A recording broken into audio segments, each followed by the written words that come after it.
Hello, everybody. Welcome back to the MSC meeting. I hope you've all refueled your tanks. We had vigorous discussion this morning and more forthcoming.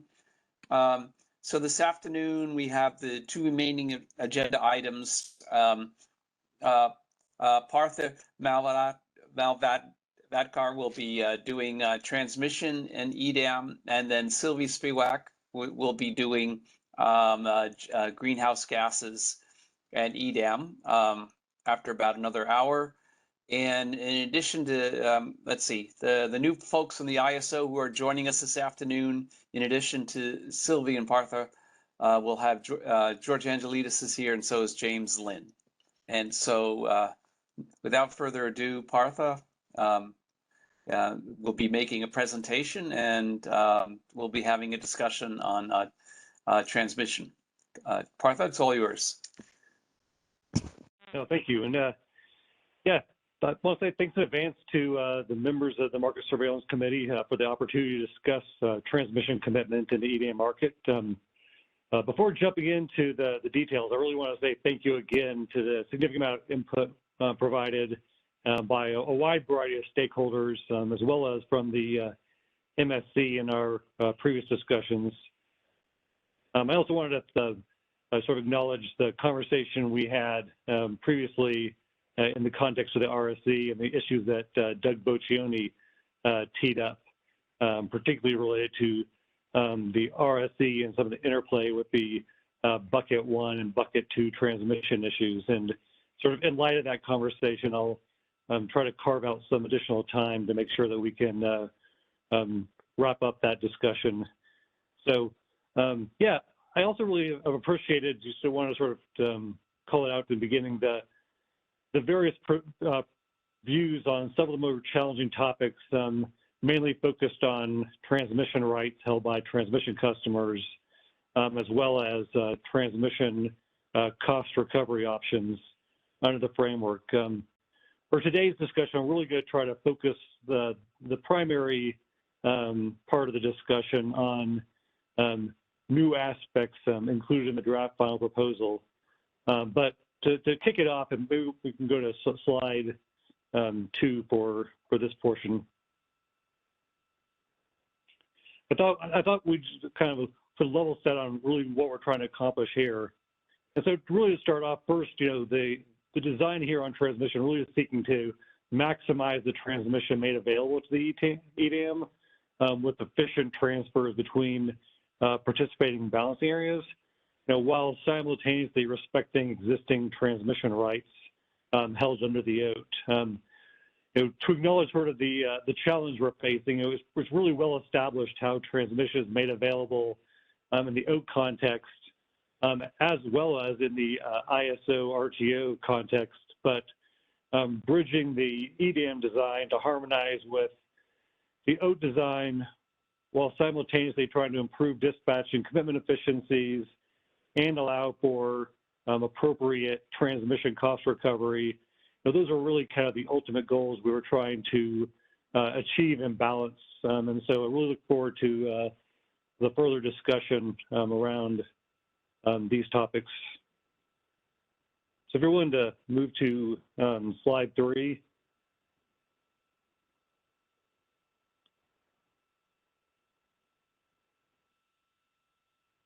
So slide 3 really, this is really as a refresher and to set up the discussion on some of the items that have changed with respect to the final proposal. We continue to describe the transmission buckets framework from primarily distinguish how OAT transmission rights are made available to the EDAM market.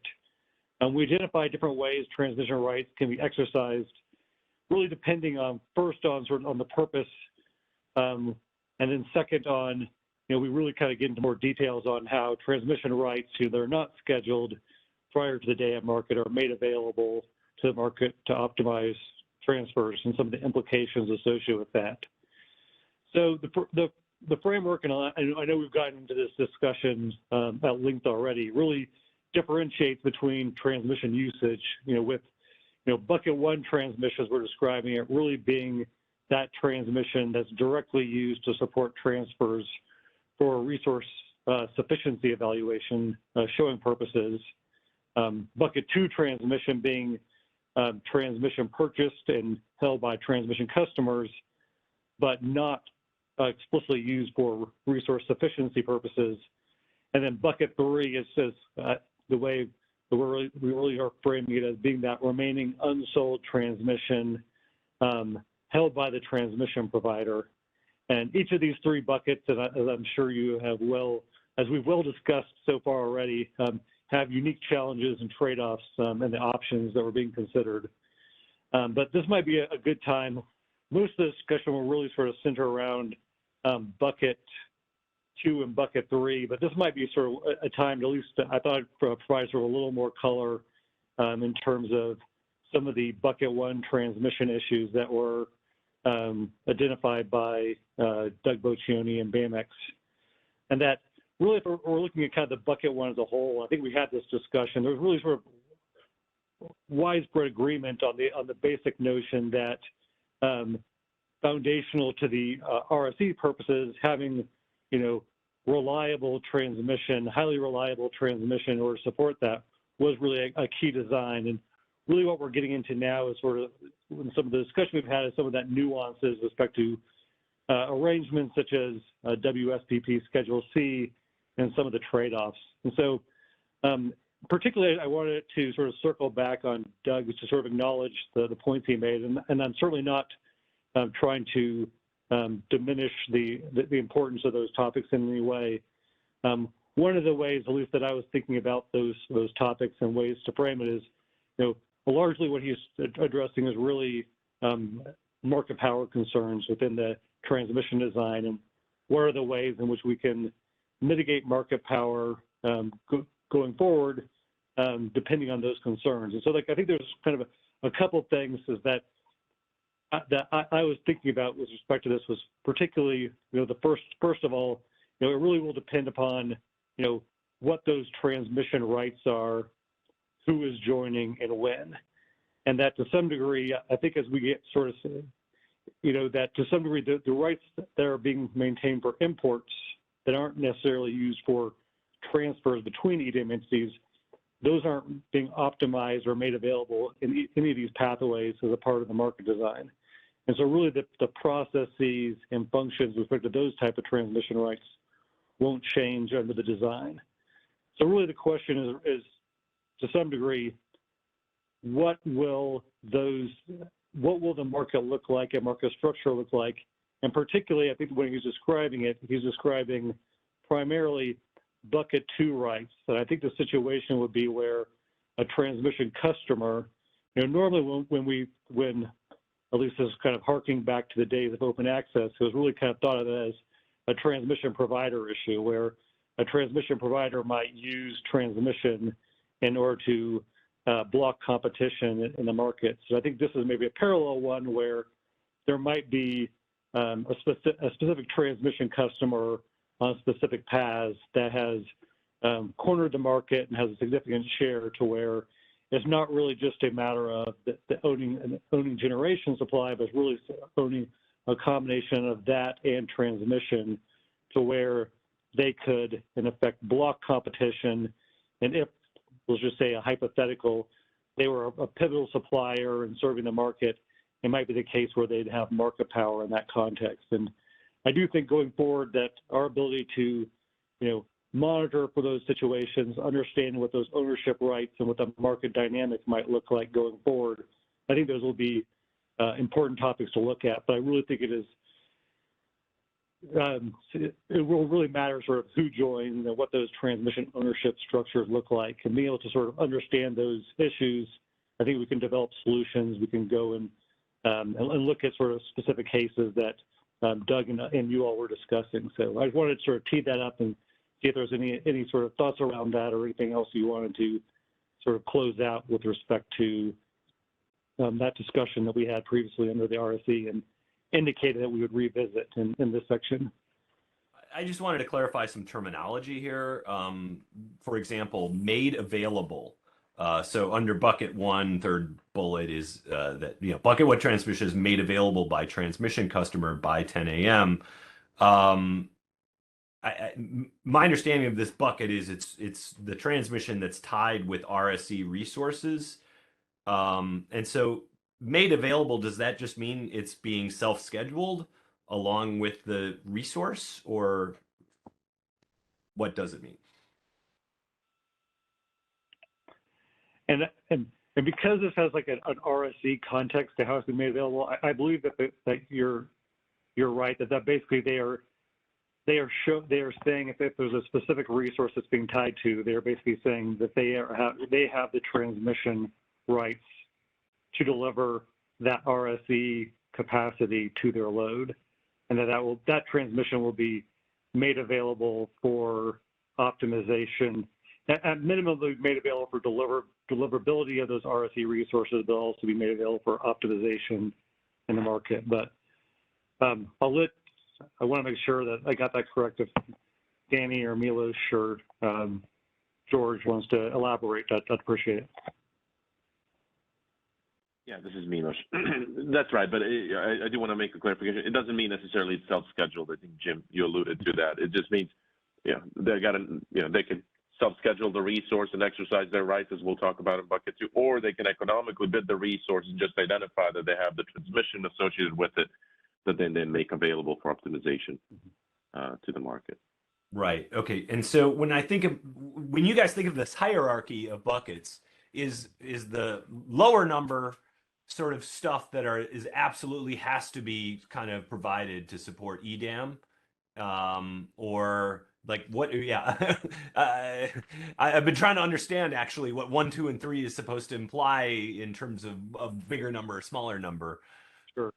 I don't think there's any tie-in directly to numbers, but I do think that your point is valid. That I would think that at the core, having at minimum enough transmission in order to allow for the RSE resources to be able to serve load would be kind of that sort of core element to basically say, from a framework standpoint, we've brought enough.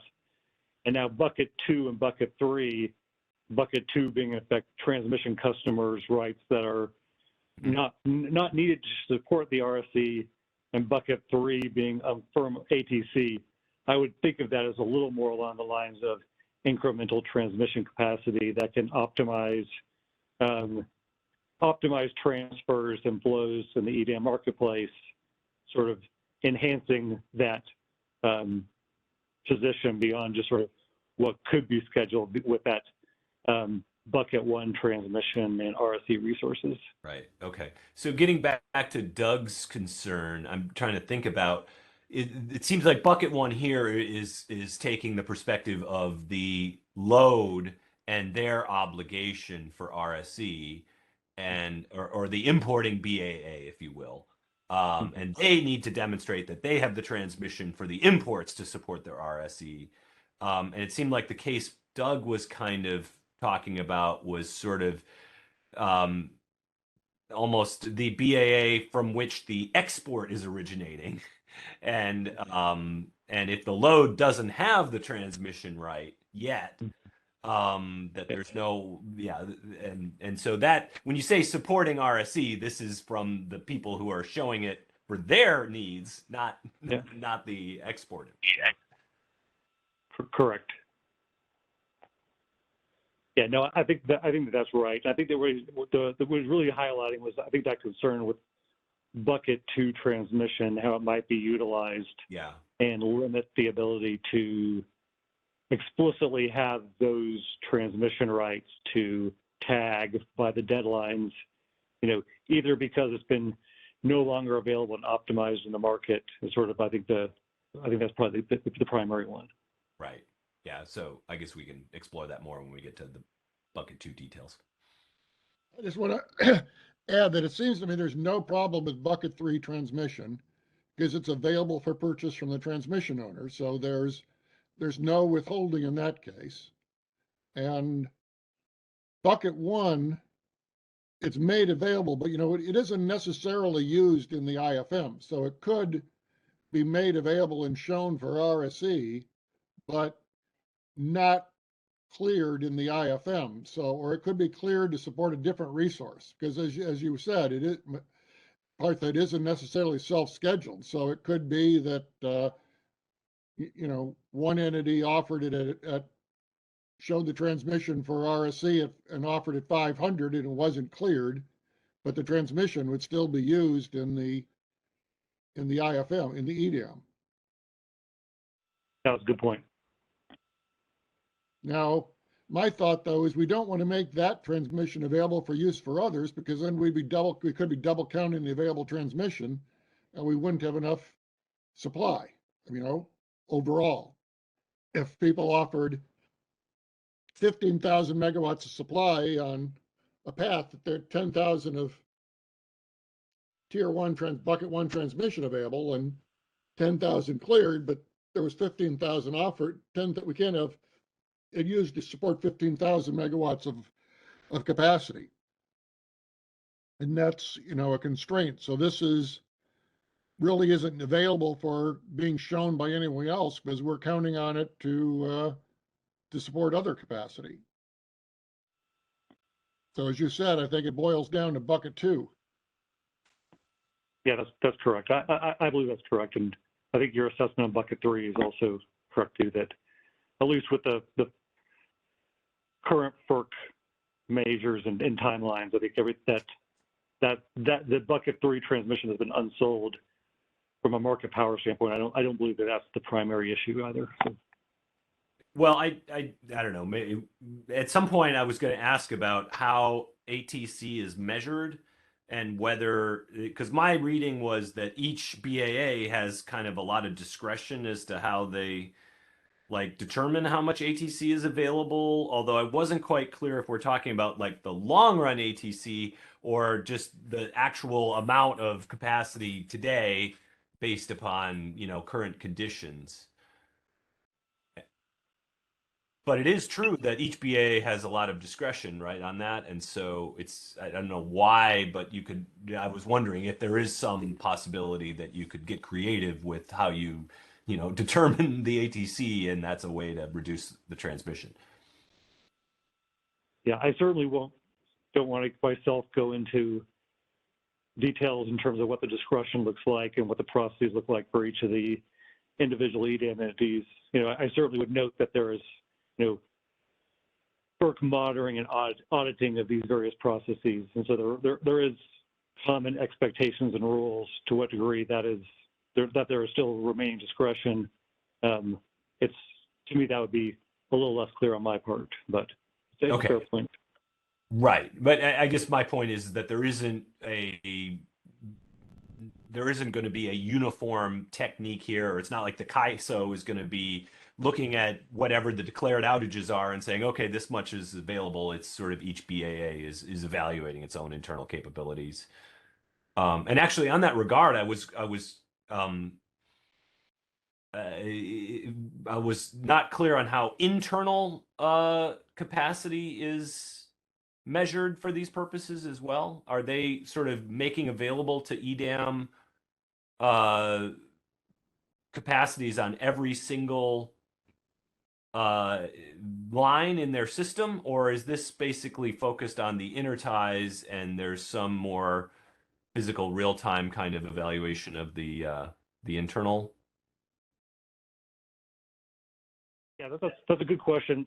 Yes, the internal transmission is modeled. I'd open it up to James Lynn if he wants to sort of provide some additional details in terms of sort of what we see and how we're modeling internal transmission versus intertie transmission capability. Sure, and just to let me clarify the question, I guess. So modeled means we know the physical natures, we have shift factors and all that stuff, and then if there's an actual derate that happens, there's a notification process for that would go into the model, but it's all kind of based on physical stuff, whereas a lot of this bucket stuff is trying to reconcile contractual arrangements on top of the physical stuff, it sounds like. Okay. Hello, everybody. It's James Lynn. This transmission availability is focusing on the transmission between BAAs. It is not focusing on internal transmission. And George, you can jump in if you want. But internal transmission is as we said, being modeled, but expected to be available for the EDAM market.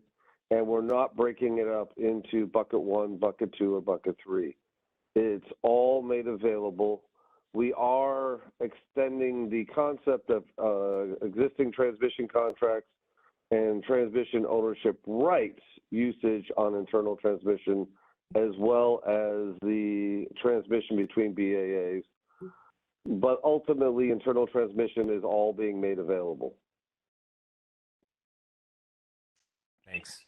And it's a good question too, because we're going to get into some of those nuances a little bit later with one of the changes we made. So I'll hold off on that clarification, but it's a Okay. it's a good setup. Appreciate that.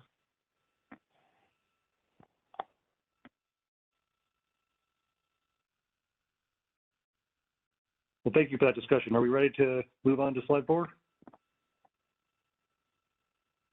Yes. Not quite. We do have somebody in the phone lines, but I just want to quickly ask about James's point just now. So if there's a wheel through and it exacerbates internal congestion, I guess there are more congestion revenues that then accrue to the transmission provider. So so the transmission is made available, and but you just pay congestion for internal transmission, just like anybody within the BAA would, if you are a wheel through. Correct. Eventually. So yeah, we would calculate the congestion revenue from the wheel through. It's going to be distributed to the EDAM entity, and then the EDAM entity can pass that along to the customer because they have a better idea of who that customer is and how they're scheduling it. Right, got it. Okay, we have a question from Todd Ryan. So Todd, you can go ahead.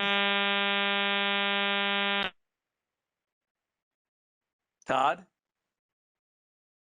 There seems to be some feedback from your line. Please make sure your line is connected. If you would like, you can also leave the meeting and redial in. Oh well. Todd, let's catch up with the question later. If you could redial in, there's some noise in your line. Okay, Partha, please go ahead. Sure. Also, Doug, right? So if we want to move on to slide 4 really quickly. Oh, is Todd? Did you cure the? Sorry, I think I saw that Todd cured his sound. Todd? Yes, hello, can you hear me? Yes. Great. Sounds good. Todd Ryan with Pacific Gas and Electric. I think the heart of Doug's bucket 2 issue is a mismatch between the person with the schedule who needs to tag that schedule and the owner. And that, it seems to me to be an issue for all buckets, because even bucket 1, once it's offered into the market, can then be scheduled by the market to do something completely opposite. It could completely reverse the flows, and a new person would have to tag that schedule. And same with bucket 3. Bucket 3, the one transmission owner might be volunteering it into the market, but a completely different person might have their resource scheduled across it. And so it seems like this is a solvable problem with CAISO's help to aid in giving the information to those that need to be tagged. As my understanding is, they currently do for any intertie transactions that occur through their market today.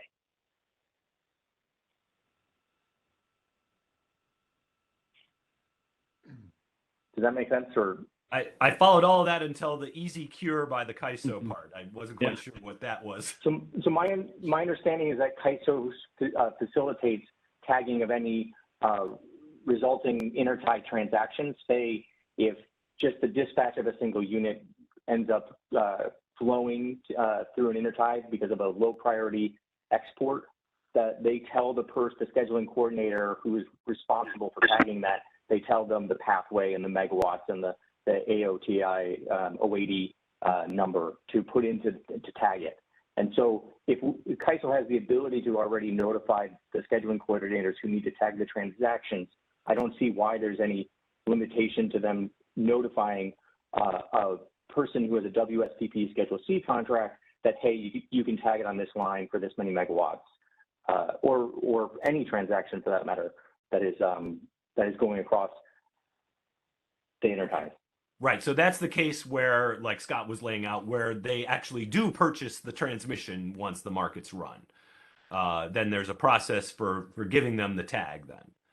And then I think we discussed, regardless of whether they buy it, they have to buy it or not. I mean, right. One can make an argument that they volunteered into the market for rents, and those rents don't accrue unless that line's filled up. And so they need that transaction to go on that line in order to fill it up and create price separation.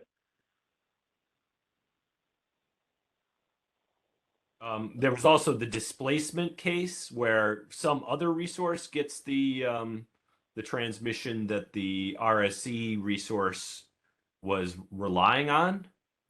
But you only need to tag what's scheduled. So CAISO's not going to schedule more than it can flow across on net across the intertie. So again, if it's scheduled, it needs to be tagged, and CAISO has the information that can allow it to be tagged, to my understanding. No, I don't. That's not right. I don't agree with that. I think the point is in the RSC is we're supposed to show that the capacity offered can be delivered, and not that the capacity cleared can be tagged, because we maybe we have 20,000 megawatts offered on the interface, 10,000 megawatts is cleared, and we're 10,000 megawatts short of reliability capacity. So, I mean, I think the point of the tagging is to show that there's enough transmission to get the resources that have been counted on for reliability to be delivered in the EDAM, not that those that clear can be tagged. So I think, I don't think there's a problem with pathway 1, and I think pathway 3, the CAISO doesn't need to do anything because the people, I mean, not pathway 3, bucket 3, the people can buy it from the transmission owner. They don't need to tag it after the fact. They can just buy it from the transmission owner. Again, Dr. Harvey, I hear your point, and I think the discussion of whether one needs to show firm transmission for WSPP contracts at the RSC is a slightly different issue than Doug's concern that you have a schedule and for transmission that has been volunteered into the market, it should be used by the market. And so you have a schedule across it and one needs to tag it. Right. But that's the point is that what clears is not the amount. Again, the example of 10,000 megawatts clear on the interface, but unfortunately we were counting on 20,000 megawatts of capacity. So we're 10,000 megawatts short. There's only 10,000 megawatts can clear. Yeah, Todd, I think that scenario sounds, yeah, your scenario is a case where the amount that was shown is actually capable. And so, and it does seem logical that there should be a way to, if a resource is shown and it is in fact deliverable once the IFM is run, even if it didn't procure rights ahead of time, there should be a way to get that resource a tag. That's what I'm hearing you saying. That's my point. Yeah, and I guess we'll hear from Doug, who's also queued up, but I heard Doug had an issue with that scenario, which hopefully is easier to fix. And then the other scenario that Doug seemed to worry about was that his resource doesn't get transmission in the IFM because some other resource was cheaper or for whatever reason got the transmission out of IFM. And I'm still trying to get my head around whether that is, I can see why it's a problem for RSE accounting, but it doesn't really seem like it's a problem for actual reliability. So, Ben, is it okay if we just go to Doug now? Since we're trying to read Doug's opinions, we could just hear it firsthand. I would love to hear from Doug. Doug, it's yours. Doug Boccignone for BANX. Yes, I agree with Scott about the bucket 3 is, the transmission that's released to bucket 3 before it gets released, parties would have the opportunity to procure that directly from the transmission provider. I do think, though, that there will be less transmission released as bucket 3 because people are going to use their bucket 2 pathway 2 option to make that transmission directly available to the EDAM. And that's the transmission that today would have been released by the transmission provider. So it's going to go straight from the transmission customer to the EDAM market. And it's that same pathway, bucket 2 transmission. Like if I could buy that transmission from the rights holder to use to import my RSC resource, I would then show it as bucket 1 transmission. So there is an interplay between each of these categories of transmission. And my point was not the last point you made, Jim. That I'm not worried. I don't think the RSE requires that your resource actually clears the IFM. The point of the tagging requirement is to show that it was deliverable, but you don't have to actually deliver. You know, if it gets displaced by a more economical resource, that's just fine. But you won't get a tag though in that circumstance. So I'm saying you weren't able to acquire transmission ahead of time, and so your only remaining pathway to a tag would be to clear the IFM. Yeah, good point.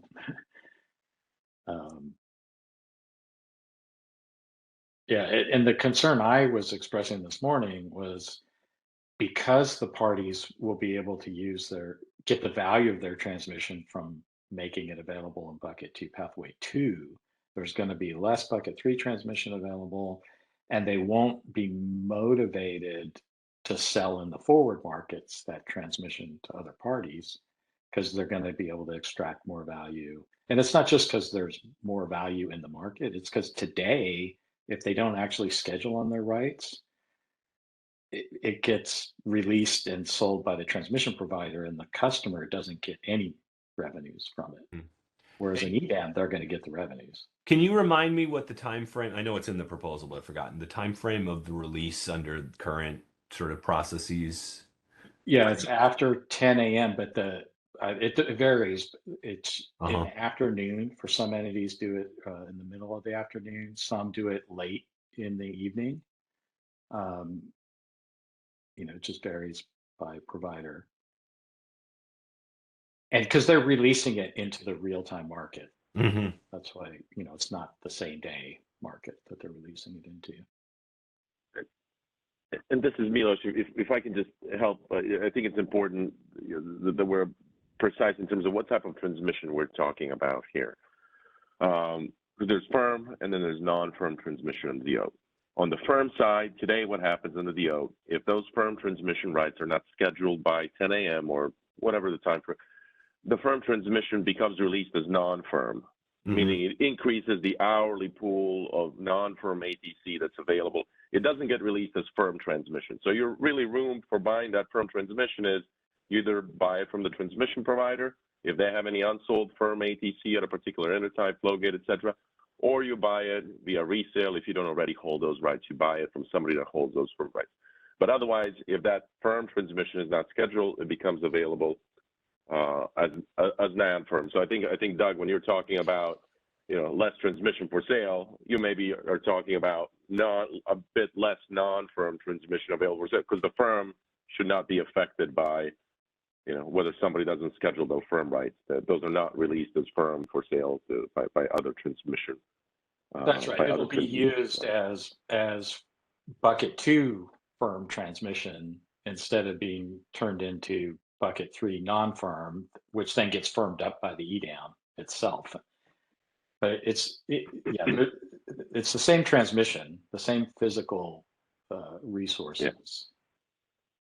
Yeah, and so then if we go in, when we're talking about bucket 2 as well, it's important to recognize that maybe if we go back one slide, just to have that visual of the different buckets, and talk about what products we're talking about here as well. It's also important to remember that bucket 1 transmission, meaning that transmission that can support the resource sufficiency evaluation, can be both point-to-point, or it can be network integration transmission service. Bucket 2 transmission, this is that transmission that's no longer supporting a resource efficiency evaluation. It's an above and beyond that. that you're not associating with those resources. You may not use it, or, you may have other uses for later. When we're talking about it in the context of the EDAM, we're talking about only only point-to-point transmission. We're not talking about NITS transmission at that point, because NITS under the OAT has certain different restrictions for it. You can't just release it if you release it to the market or otherwise hold it. NITS is associated with how many resources you have and what your load is. So when we're talking in the context of bucket 2, and particularly now when we get later into the pathways, we're just talking about point-to-point transmission. Unscheduled, unscheduled NITS transmission, whatever the rules are under that transmission provider's undesignation procedures, they may have explicit or implicit undesignations where if somebody doesn't use their NITS rights, that either gets released as firm or gets released as non-firm. May vary. I'm not too familiar with the variants, but ultimately, I think that in and of itself, a certain amount of potentially additional non-firm transmission, because that NITS is not necessarily made available to the EDAM and may, again, go back as firm or non-firm, may vary across transmission providers. But I think that's a nuance here that once we get into the buckets and really talk about, well, what's the size of this pool of transmission that now no longer may be non-firm, I think it's a bit smaller, especially when we get into that bucket 2, pathway 2, where it's a bit more narrow application. But I think hopefully that helped Doug as well and others that there is a distinction here between firm and non-firm. It's important to keep it together, keep it straight, because the firm, if you don't get it from the transmission provider, the only way you can get it then is through resale. And the EDAM design does not preclude resales of transmission. If, there is another potential revenue source or potential revenue if instead of reselling that transmission, they make it available to the market in return for transfer revenues that may or may not accrue depending on what the conditions are on the grid. But that's a business decision to consider and a risk assessment similar to how that transmission rights holder today considers different factors and how they're going to dispose of that transmission. It's a bilateral arrangement. And then non-firm we can talk about later as well. But sorry, I'm done.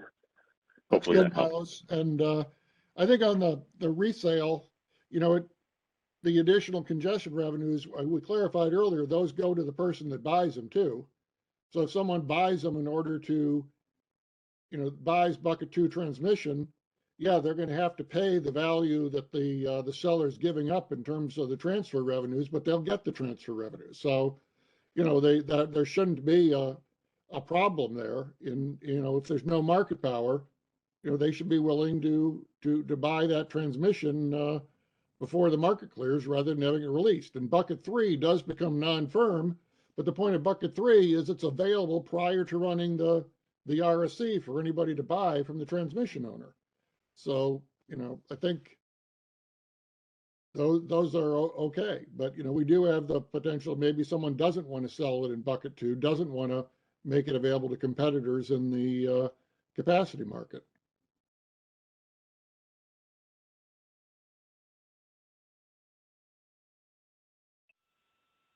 No, that's really helpful feedback. And to me, that's really where the combination of monitoring and understanding sort of the specific circumstances associated with what ownership rights, what the structure of the ownership rights looks like, and those market power concerns, I really think we'll need to sort of take a look at on an ongoing basis. And I think that the issues brought up by Doug are important, and we'll certainly need to have a focused eye on it as participants join the EDAM market. But thanks for that. Okay, anything else before we move this slide forward? Okay, we're about 3/4 the way through the hour, and we have half the slides to go. So why don't we continue? Sounds great. I'll try to go through this slide fairly quickly. I had more of a discussion, but we've really probably gotten to the substance of it for the most part. And really, this slide is really kind of level setting again, but I don't know that we really need to go through each one of these. It's really kind of maintaining those 3 different pathways in terms of how transmission customers can exercise their rights. With basically Pathway 1 describing the implications of a transmission customer choose to exercise those rights physically in the market. Pathway 2 is really where those transmission rights, could be turned over directly to the ISO in exchange for transfer revenues associated with those rights. The one nuance I would say is that the transmission rights are eligible to be released to the market initially, or the longer-term rights, monthly or longer-term firm rights. And that part of our design around that was really that the longer duration, first, I think that there was implementation concerns with registering those rights. The transmission customer could determine on a daily basis whether or not they wanted to make the full amount or only a portion of the registered transmission available to the EDAM, but the limitation was a minimum that they be a monthly or longer duration in order to use that Pathway 2 option. And then Pathway 3, and this was really, I think, where most of the discussion that we had to date was really sort of focused on Pathway 3, and we haven't discussed it as much, so I'll maybe try to touch on some of the issues briefly. So Pathway 3, these are really those rights that are, they're not made available as Bucket 1 transmission to support the RSC. They're not otherwise scheduled under Pathway 1, and they're not turned over under Pathway 2 in exchange for transfer revenues. So under Pathway 3, the transmission customer is really trying to retain the ability to exercise their unscheduled transmission rights after the day-ahead market and into real time, similar to under the OAT today. And so if they schedule these rights after the day-ahead market, the market will, in our proposal, that will accommodate these rights through redispatching the system. And so most of the conversation in terms of this Pathway 3 rights really focused on some of the financial impacts that would result from a transmission customer exercising those rights after 10 a.m. in the market run, and who would bear the risks associated with, particularly with redispatch costs, if that was the case. So, as you're well aware, real-time redispatch, based on changing transmission conditions, really is a common occurrence in the market. Conditions change between day and real time, and there's really a variety of factors. We might have load fluctuates across the footprints. We certainly could have generation and transmission outages materialize that could lead to redispatch. And in all these cases, the ISO's real-time market will seek to redispatch generation to meet those changing conditions. And so a lot of the questions are really was sort of, if these customers are exercising those rights, to what degree should they be exposed to the cost directly versus having some other mechanism of addressing with any real-time redispatch costs. So in terms of the protections, ultimately we proposed for the EDAM transmission provider to hold all firm point-to-point and NITS customers, including the firm point-to-point customers are exercising their firm rights after the 10 a.m. day of market, harmless from the EDAM transfer and congestion revenues that would occur.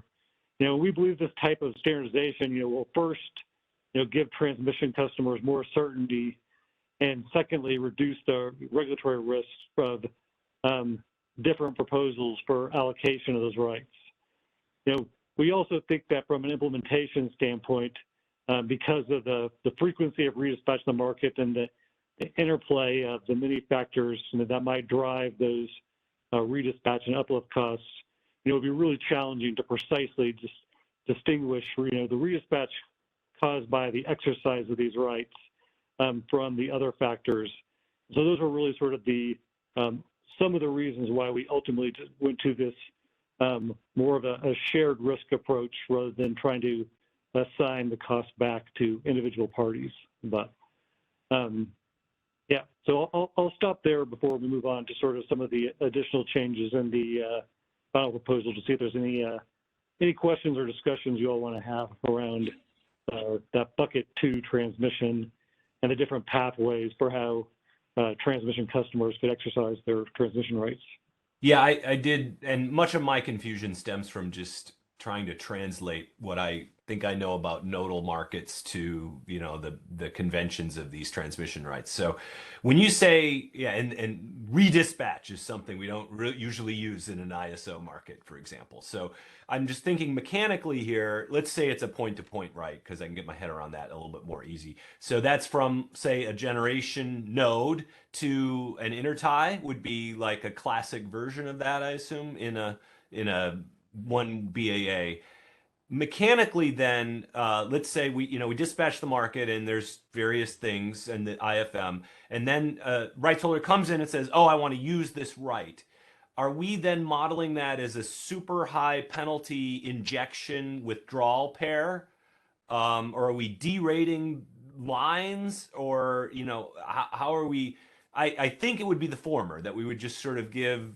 You got to put the power in here, you got to take it out there, and it would somehow have a super penalty factor associated with some other things. And then you just get different congestion prices as the basis of that. You're asking a very good question. I might hold off on the prioritization because we're getting to that discussion. Okay. Right now, under the proposal, we're really talking more about the financial impacts.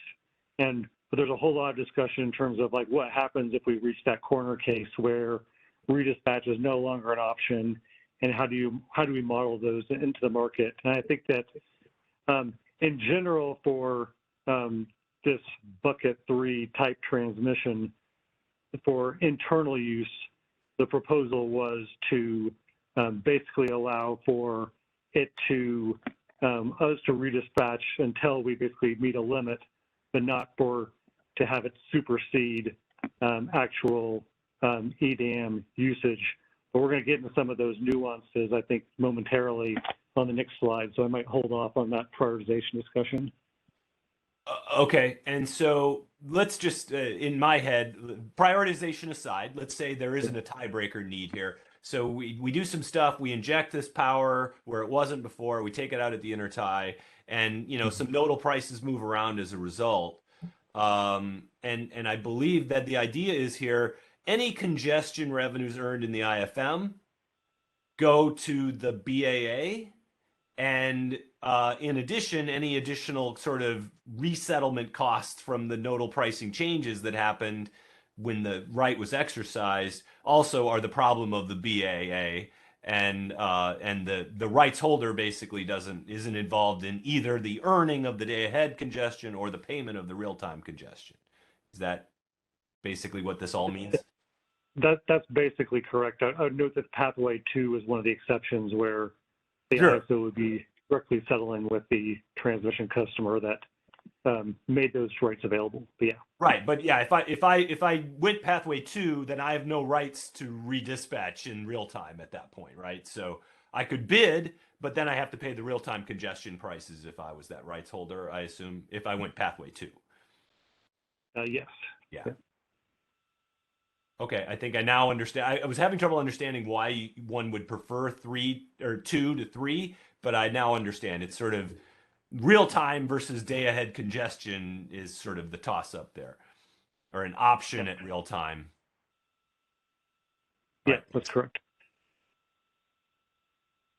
This is Scott. To go back to path 2 and talk about Doug's concerns, I think the issue is, suppose there's a transmission path and there's a limited amount of transfer capability. I have about 2,000 megawatts of the transmission. The other people who have it are going to use it for their capacity. And I have generation I can use, and Doug has generation he can use, but I won't make any available in the day ahead market to sell to Doug because prior to the RSE, because I want to sell capacity. And I don't want to have to compete with Doug to sell capacity. So I don't make any available to sell before the EDAM. And then in EDAM, I make it available to be scheduled in the IFM, but it's not available for Doug to compete with me for RSC sales. So it supports me.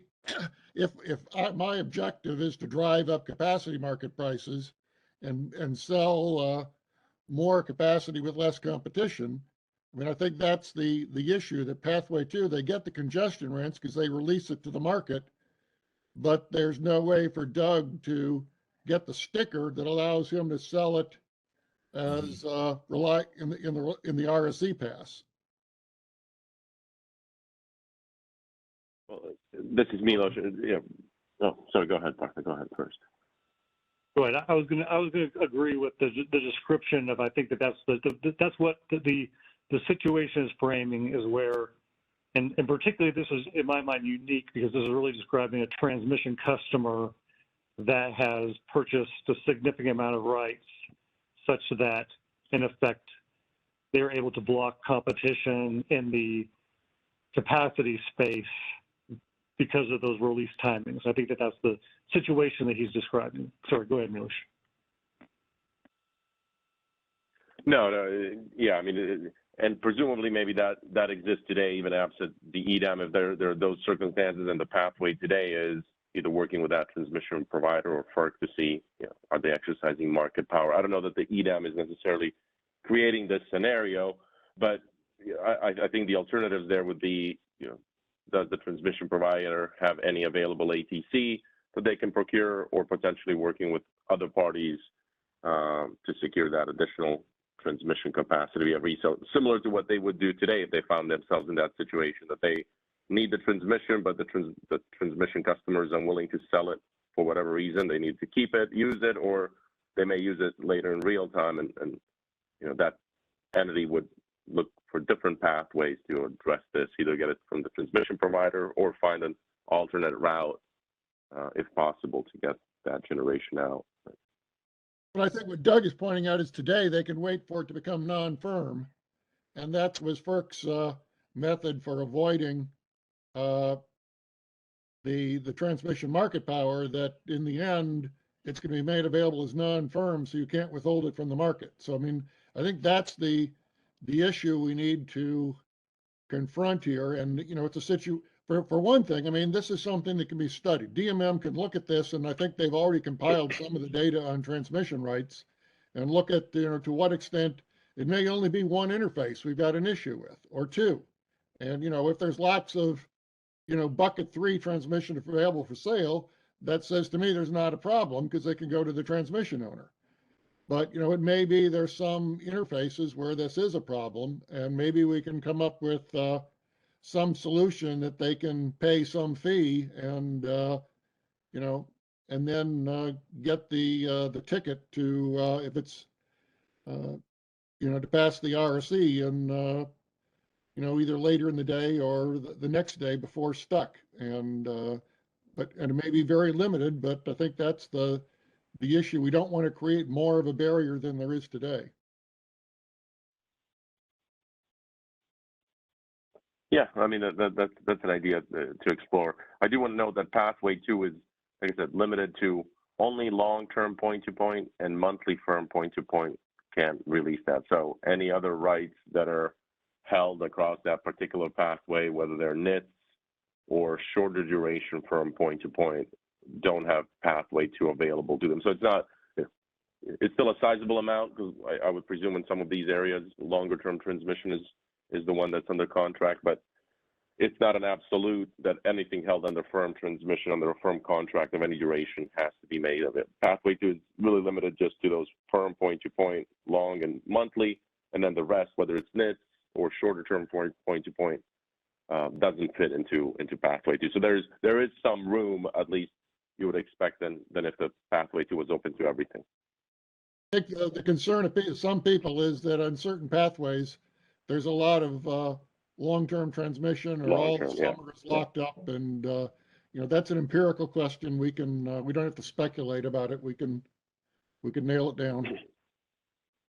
Yeah, I mean, before Doug brought up the RSC link, I just sort of thought of Pathway 2 is not withholding because the market's still getting the transmission. But yeah, there is this tagging element that makes it odd. And so, yeah, the alternatives are either you take away pathway 2, which kind of is a bummer for the rights holders, I guess, or you rethink something about the tagging RSC interaction in some way. But yeah, pathway 3, I guess, is the closest to what we currently have, where you're sort of either you schedule it or it's just given over to the BA to market themselves. But under this, I don't think it isn't sold as, and pathway 3 isn't sold as non-firm either. I think anything that's either pathway 2 or path 3 is not available. For RSC purchase. purposes, you mean? Is that right? So if you, well, getting back to what Todd's ideas were, so let's say it becomes available via pathway 3. Because they still have the right to use it, so they can't. Yeah, so you can't release it. Yeah, so I guess if you clear IFM with a bunch of pathway 3 capacity, yeah, that raises some tagging questions then. Because if you need pathway 3 capacity to tag stuff that cleared the IFM, you don't quite know whether it's actually going to be there or not until the deadline for exercising that option comes. I would say that the transmission, anything that's pathway 2 or pathway 3, the transmission owner can sell tags at the non-firm price. And that would enable people to satisfy their obligation without double counting.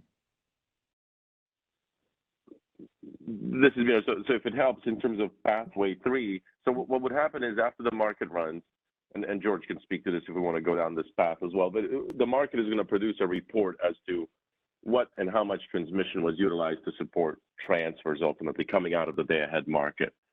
Pathway 3 transmission, to the extent that it's unutilized by the market, I think there will be an identification of the magnitude of that, and we would think that the transmission provider then could, as they do today, it represents unscheduled firm transmission that wasn't utilized, and they can then make it available as non-firm transmission for sale, much as they do today. And then if the customer comes back and uses those rights, those firm rights that they didn't fully exercise in their head, that's when the market would look to redispatch. But I think pathway 3 would provide, for lack of a better term, a pathway for it becoming non-firm to the extent the market hasn't utilized that transmission. Well, even if it has utilized it, I mean, the person who utilized it might be Doug. And if you say, oh, okay, we're not going to make anything available that was utilized, and Doug utilizes it, then there's no way for him to buy the tag. So I mean, I think you have to make the tag available for anything that's in pathway 2 or pathway 3 that no one used no one used in bucket 1 to support their rights, to support their RSC. But to clarify, you're calling this a non-firm tag, so it would tag after IFM, but there's a chance it could be kind of taken away when if and when the right is exercised. Right. I mean, and Parthenilos and Danny were talking about, we meant, to be transmission that's almost always available. So non-firm that isn't going to get curtailed is what we want. And obviously that's hard to describe, but that's the spirit of stuff that's always going to be available. But or mostly always. Yeah, what we would expect is that those WSPP Schedule C, those delivered firm energy contracts, like we said, I think those could utilize this potentially non-firm transmission to support those deliveries, and that's where the tagging comes into play, to give it confidence that those arrangements are going to show up, since we didn't have the necessary information in the day-ahead market run. But those could be supported by non-firm transmission, as some of it is done today, and we're going to do monitoring to make sure to track, that these are performing as expected, even though they may be supported by some lower quality transmission. But otherwise, the default is firm or conditional firm transmission supporting resource sufficiency evaluation. Yeah, and you could limit it to particular interfaces where there's a problem. If there's stuff that they can go to the transmission owner and buy, because there's lots of ATC available, then you don't need to do this. But yeah. Yeah, and maybe that, that could be something to consider as different EDAM entities join, and as we're doing the assessments of modeling and looking at their different interfaces, that could be potentially part of that discussion, just to see what is the nature of the rights held and availability at individual interfaces. Yeah, I think I just saw a chat from Doug that some of this analysis of concentration's already been done, and I'm sure DMM could look it over and tell us what the issue is. Yeah, Doug, and I think Doug's really highlighting the previous analysis that there's been a variety of analysis done on sort of the northern interface with California on Cobb and Knob. I don't know if we have a complete picture of sort of what those rights look like on the specific EDAM entities and sort of what the timing is of how they join. Because I imagine this is a somewhat dynamic as well in terms of who owns what rights and what the market dynamic might be, because it certainly matters what the structural competitiveness analysis would probably go beyond just looking at that transmission rights, but it might go into sort of looking at what other factors as well. So, but yeah, I think that's at least a good start in terms of like the type of information we'd want to look at, as participants joined, in order to sort of be able to, as you point out, empirically look at who has what rights and what that market dynamic might look like, given the issues that we're seeing. So.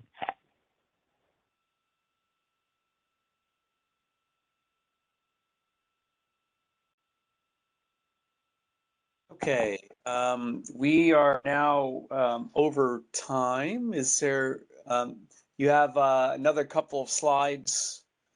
Partha, is there much you think we'll want to discuss in those, or? And then I see that Todd also has a comment, but Partha, why don't you tell me what's up, and let's see what we want to do time-wise. Yeah, why don't we jump to slide 5 real quick, and I'll try to. This is really will touch on some of the issues that Jim had brought up previously as well. So this is really, I think, where we're starting to look at some of the changes in the final proposal from our last iteration, and that one of the topics we heard in particular was, from a number of stakeholders, they wanted to really consider about the ability to sell out of the EDAM market to meet obligations in other BAAs that are not in the EDAM footprint, and to make sure that they have confidence both with respect to their transmission rights that might be using internal lines, as well as transmission paths within the EDAM.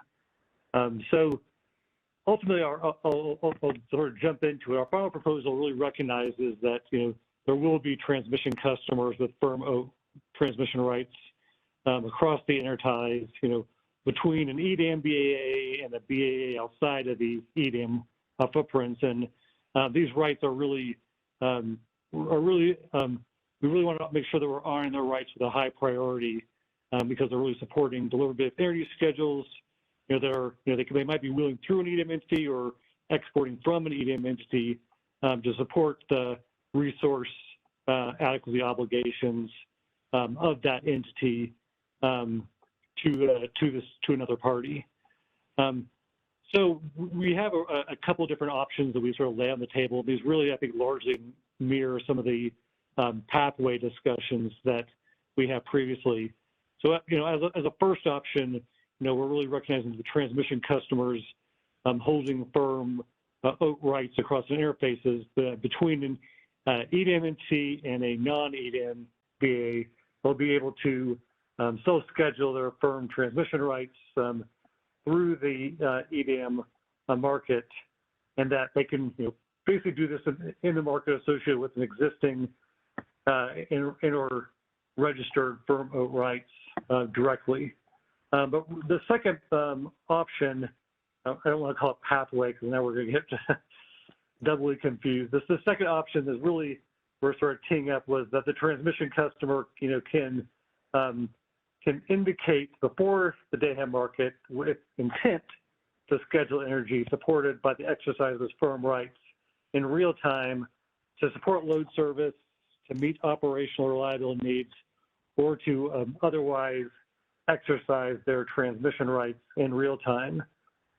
And that this indication, before the day-ahead market run, will provide the ISO and the EDAM entity transmission provider with the information on expected utilization of these transmission rights. And so ultimately, when if the cell schedule is associated with the firm rights is submitted into the real-time market, the market will seek to redispatch, if necessary, to accommodate the exercise of those rights. The one corner case, and this I think the issue that Jim, you had brought up is, if we're in the unlikely event where we end up in a corner solution where the market can't feasibly accommodate the real-time schedule of these rights, the market will, the ISO EDAM market will, or sorry, the EIM market will afford these real-time cell schedules equal priority to clear day-ahead schedules in the market. And this indication of intent would, just to maybe point out, this would really consist of not just those rights at the boundaries of the EDAM, but they'd also include transmission that might be supporting transfers within the EDAM boundary, and that if they indicated the intent to schedule those rights to support this service, if we got to that type of corner case, we would grant an equal priority to load in those situations. So I'll stop there to see if there's any questions on the first one before moving on to the second topic on the slide.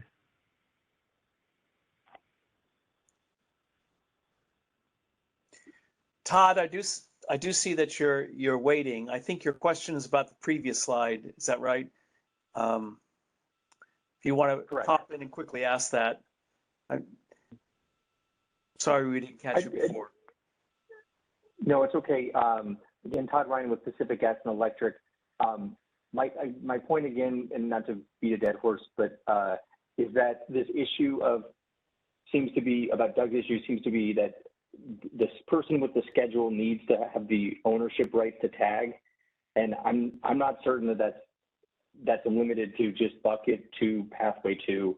This is an issue for even on bucket 1 could be shown for RSC purposes, but then in real time, or sorry, in day ahead IFM, it's scheduled for so many counterflows, and all those counterflow transactions would need to be tagged on that same transmission path. So there's going to be lots of transactions that need to be tagged on someone else's transmission. And again, I think this is a solvable problem.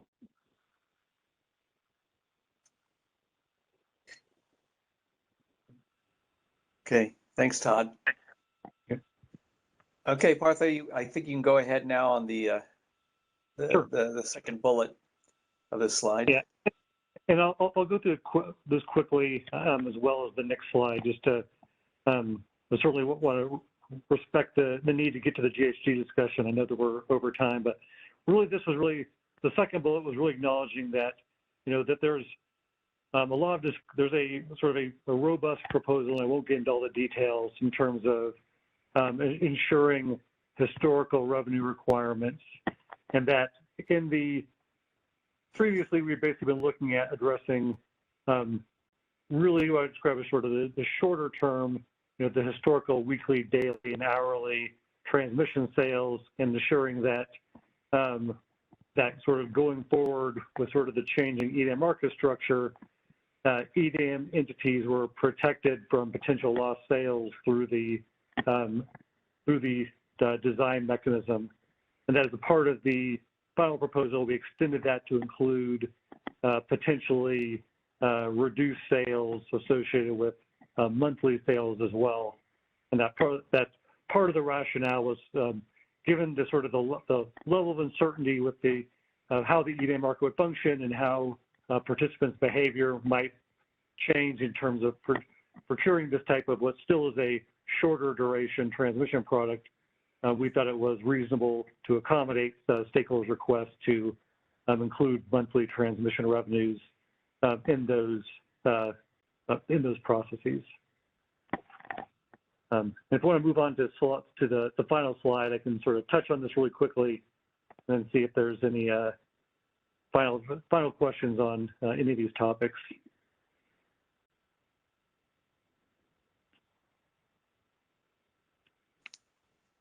Do you mind flipping to the next slide, please? Great. So moving to the file slide, we're really going to discuss the transmission requirements and potential consequences of not procuring transmission ahead of time for generators in the EDAM. So to kind of set this up, in our comments, there were a number of participants and stakeholders that requested that the EDAM design consider requiring resources in the EDAM BAA that are operating under the OAT structures to secure transmission from the EDAM entity in order to participate in the market. And these stakeholders really focused on arguments that without any requirement, generators might not procure any transmission service, and potentially the result of not procuring transmission service could be transmission cost shifts either to the load serving entity, that be assigned the cost under our proposal, or to the EDAM entity itself.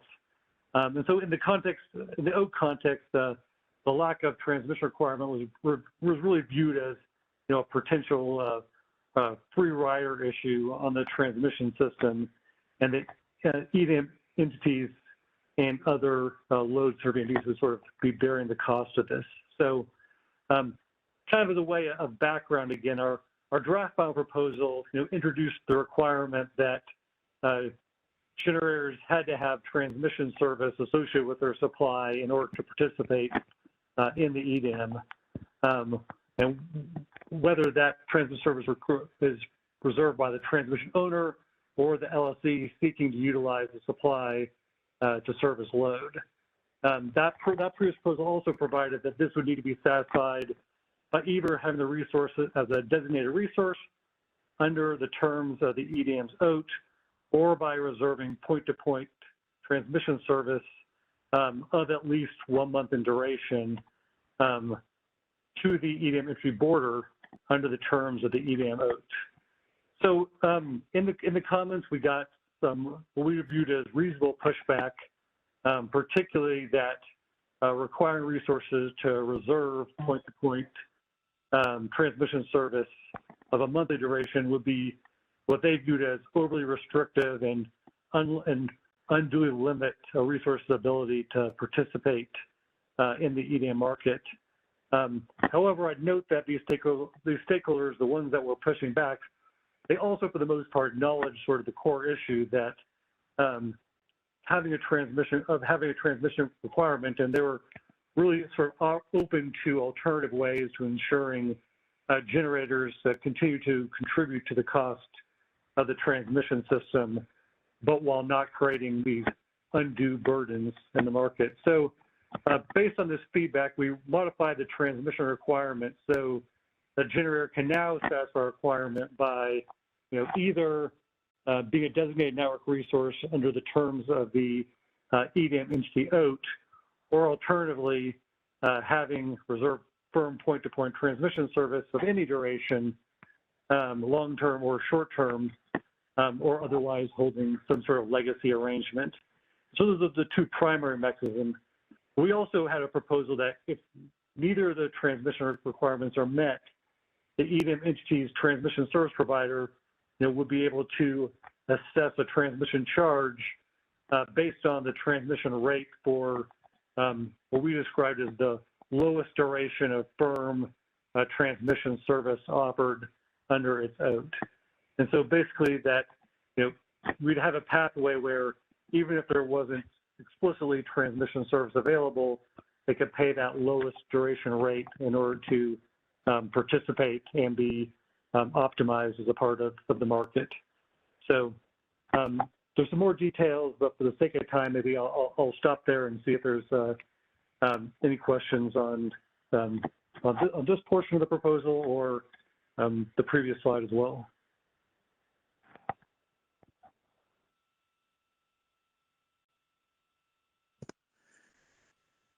On the second sub point, the first point about point to point, do you have anything in mind in terms of saying, well, what is the minimal, point to point depends on what 2 points, if they're 2 very close points, the charge for point to point service might be less than if they're, in other words, where's the sync point associated with the source point for a particular resource? Is there any restriction on that at all? But there just has to be some point to point contract, even if it's a customer that's in this same county or whatever. The way I understood it, and someone else can correct me, is it just had to be some point to point service. And I don't believe that there's a differentiation in rates, depending on if it's sort of farther or less far within a given EDAM entity's area. So to the boundary or within, I don't think there's a differentiated rates to my understanding between different locations.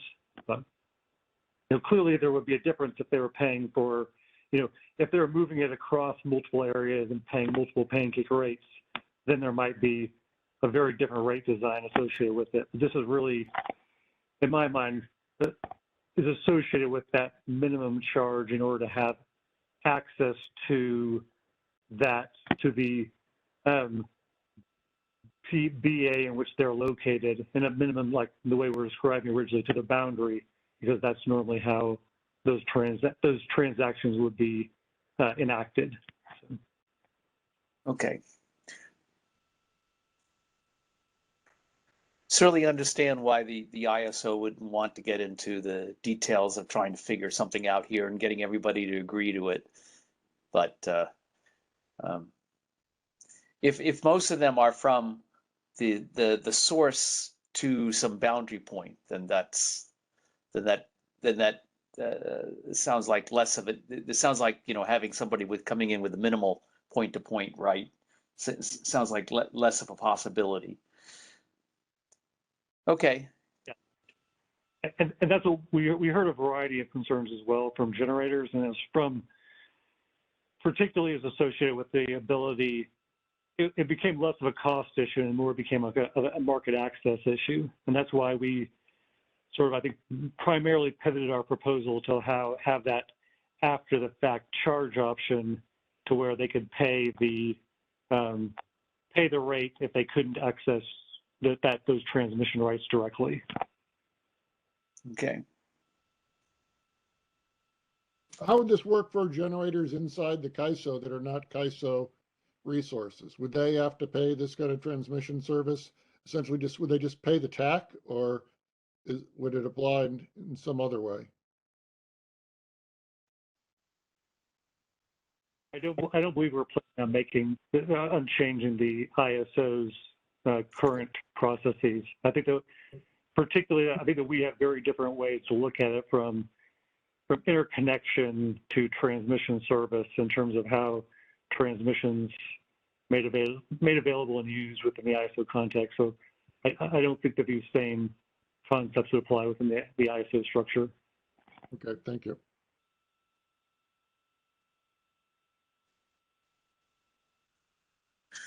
Okay. I don't see anybody queued up. Jim and Scott, if you have anything else to add to this, great. Otherwise, Partha, I think we're done, at least for the moment. And want to thank you very much for preparing this.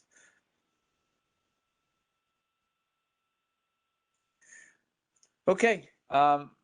Great. I think we're ready to go on to Sylvie's presentation. Sylvie Freewack is a senior policy developer with Policy Development.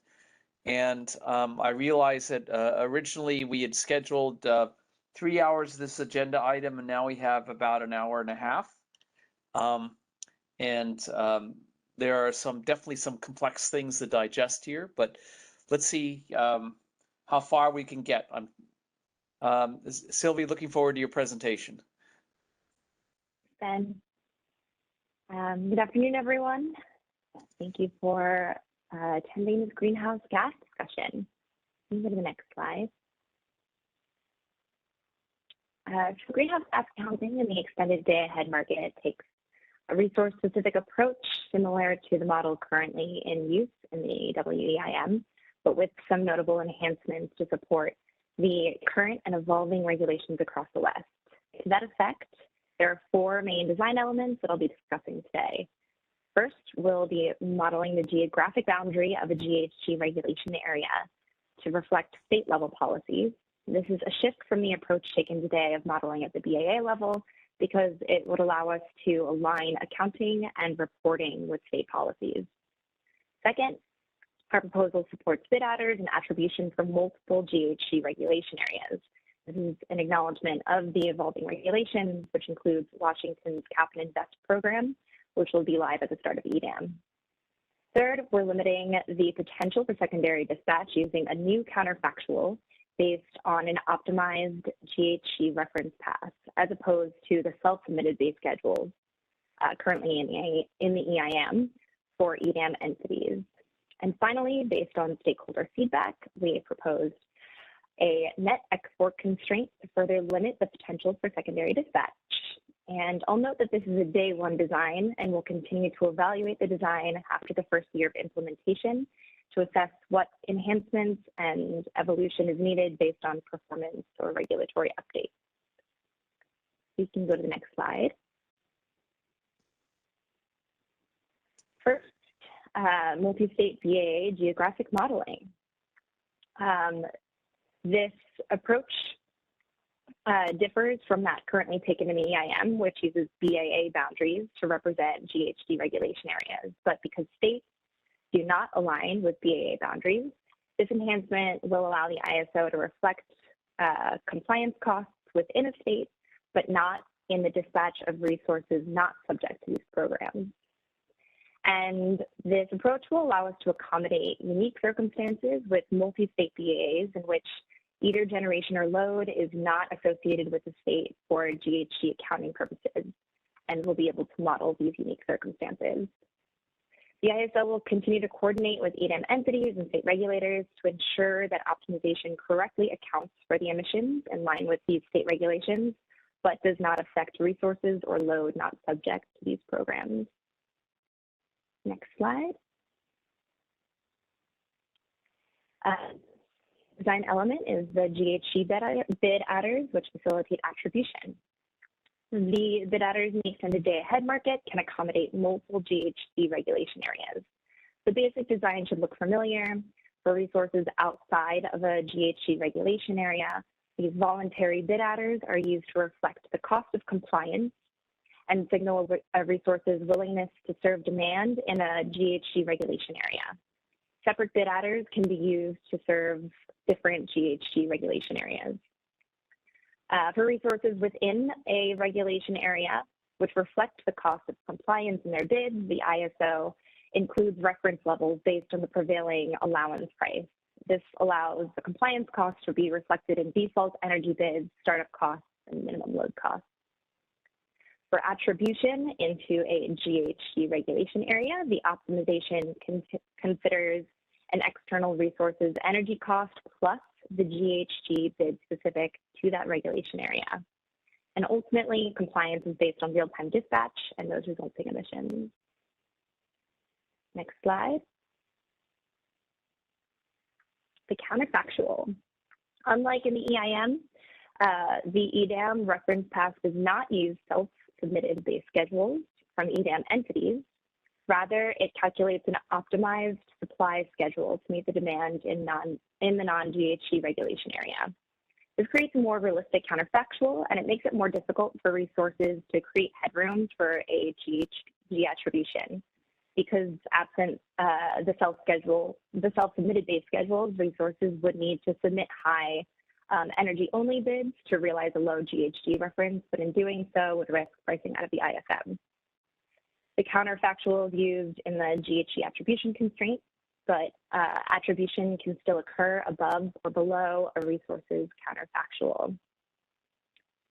The proposal clarifies that the real-time counterfactual becomes the difference between the day-ahead energy award and the day-ahead GHG award. And when we get to the next slide, I have an example that we can walk through. To clarify, EIM entities that do not participate in the day-ahead market will still use self-submitted base schedules as the counterfactual, but overall, this approach aligns with the approach taken in EIM. Next slide. Well, just before we go on, I mean, the CAISO has said that this is going to be difficult, but I mean, I think realistically, we should expect that people will submit bids to not clear part of their capacity in the counterfactual, so it'll be available in the second pass. So we shouldn't kid ourselves. It's going to happen. And there may be some days where it's hard to predict and some days where it's easy, but the fact is they can still sell it in real time. They can, you know, if it doesn't clear in the day ahead, they can still offer it at, you know, the market price the day ahead and get their resource in. So I don't think we've resolved this problem. I think we still have this as a consequence of this design that we're going to change bids. And, you know, we may or may not do a better job of attributing GHG. I think that's a good point. Using the optimized base schedule does better align incentives in the ISM. So because you're not submitting these base schedules anymore, what you submit to the ISO still does impact your regular dispatch. So we do anticipate that that will be less of a problem, but I agree, I don't think you can eliminate it totally.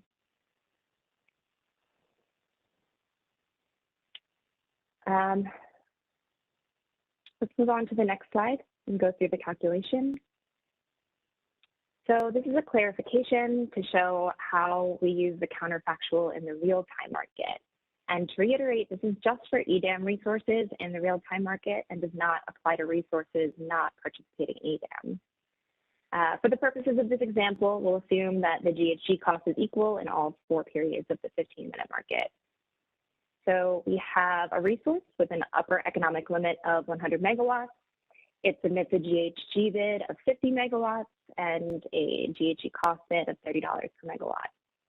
In the day-ahead market, this resource may receive an energy award of 90 megawatts.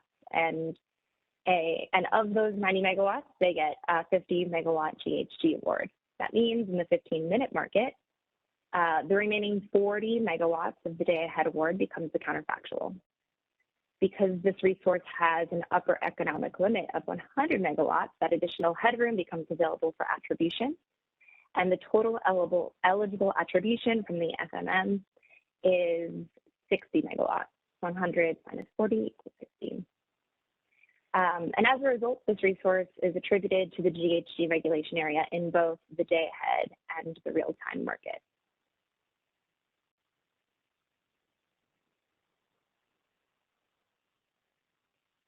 I think we can go to the next slide.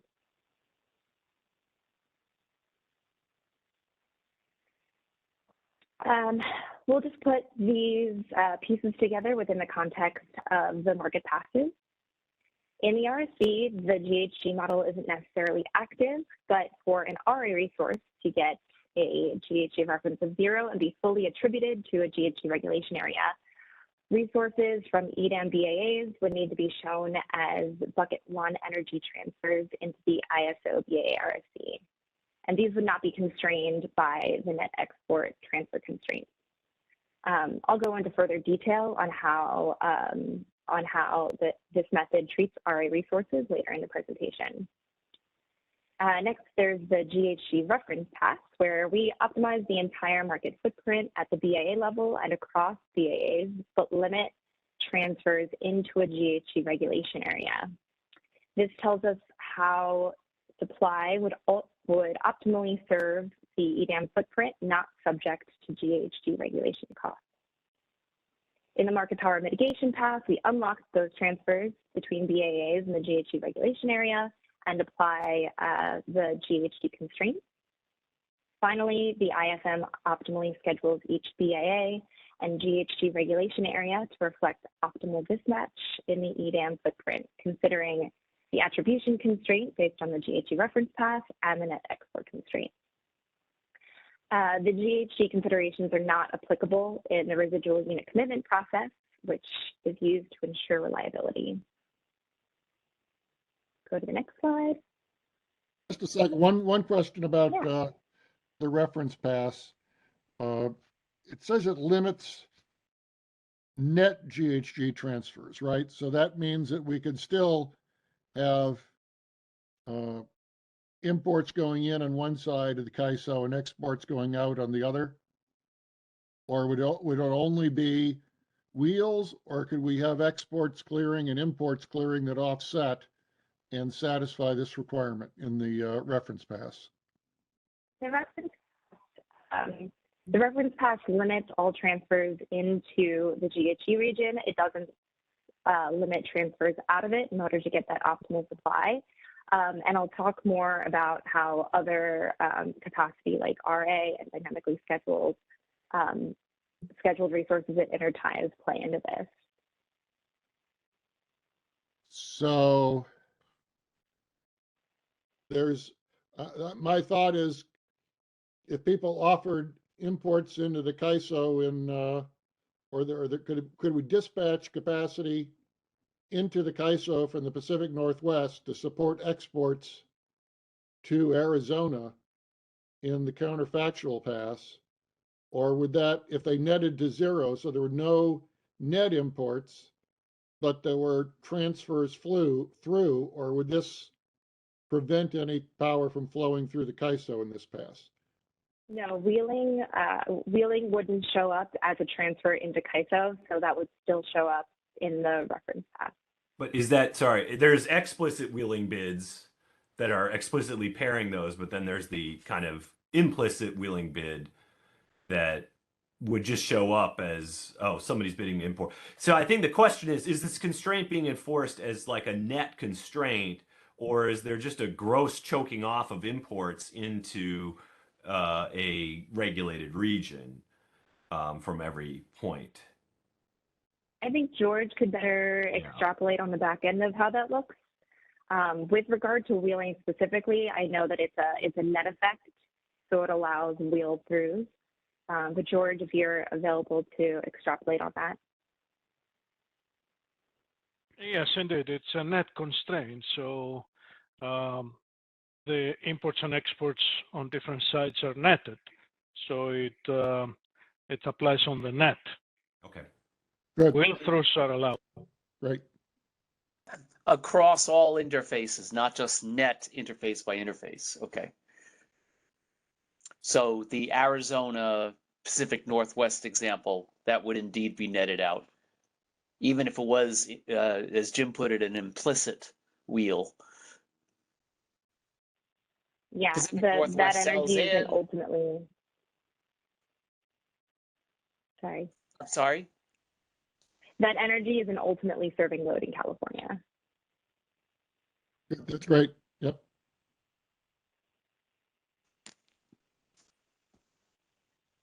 Okay. All right. Before we go, can you flip? no? You flip back to just to page 6. I just want to make sure I understood. So the FMM. Let's see. There was 10. It looks like there was 10 megawatts that was actually clear the FMM. Is that right? Yeah. Yeah, I was missing where the FMM settlement comes from. Yeah. I was wondering if I missed a step there. So FMM settlement is 60 megawatts, which was the eligible attribution, minus 50, which was the GHG award in the day ahead. okay, so 6. Somehow the eligible attribution became the actual award, and that's kind of a step that's not in this slide, I guess. So everything that was eligible got sold, and that's where 60 came from in the settlement. Yeah. It could have been less than 60, but it could not be more than 60. Correct. Okay, thanks for the clarification. And that becomes 10 in the FMM because you already have the 50 megawatts from the day ahead settlement. Okay. And if it ends up being less than 50, then does it get settled in the other direction? Or no, So- or is it just become 0? So say 40, 45.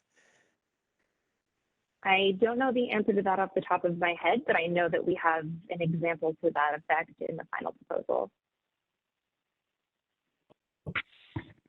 So this is George. It's a deviation settlement on the greenhouse gas attribution, same way like the energy settlement. So you could have a negative deviation. Yeah.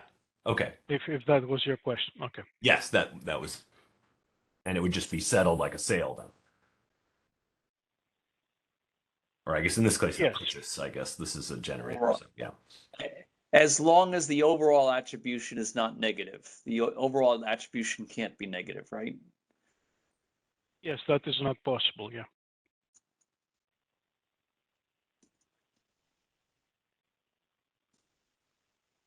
Okay, thanks. Sorry to derail you there, Sylvie. You can go ahead back to slide 8. And I don't see any questions on the phone lines. Yeah, so let's go. Great.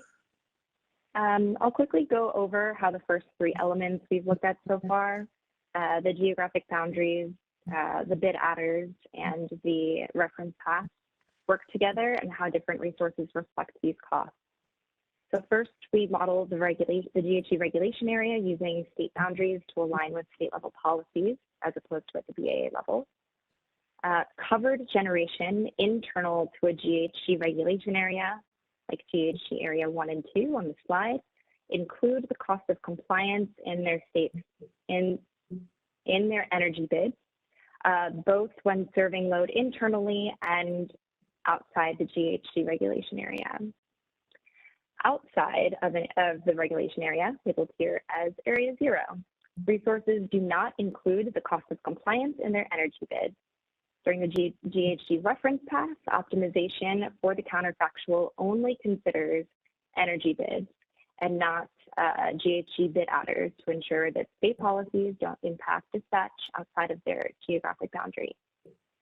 Then the IFM considers a resources energy bid plus the voluntary bid cost adders to specify imports to a GHG regulation area.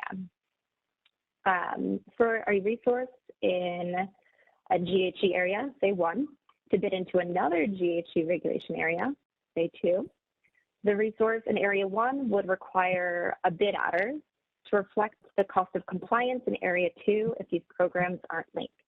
Without linkage, they will have separate compliance costs and require separate bid adders. Finally, resources that are ultimately chosen for attribution are paid a product of the megawatts attributed times the marginal cost of greenhouse gas.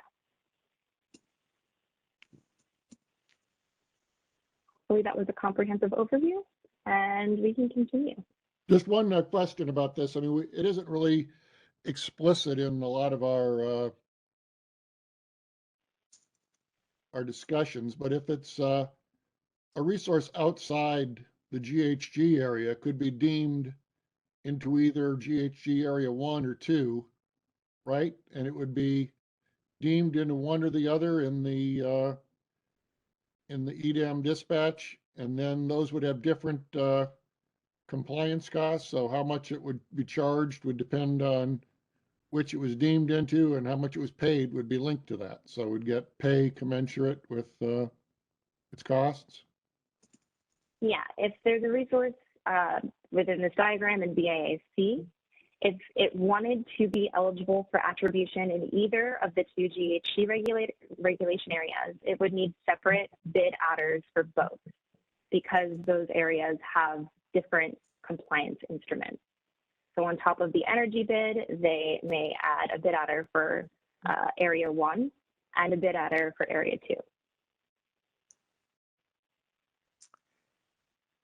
Okay, and it's definitely possible for a single resource to have be partly attributed to one and partly attributed to the other, right? It's nothing's forcing them to be entirely for one or the other, right? That's correct. Okay.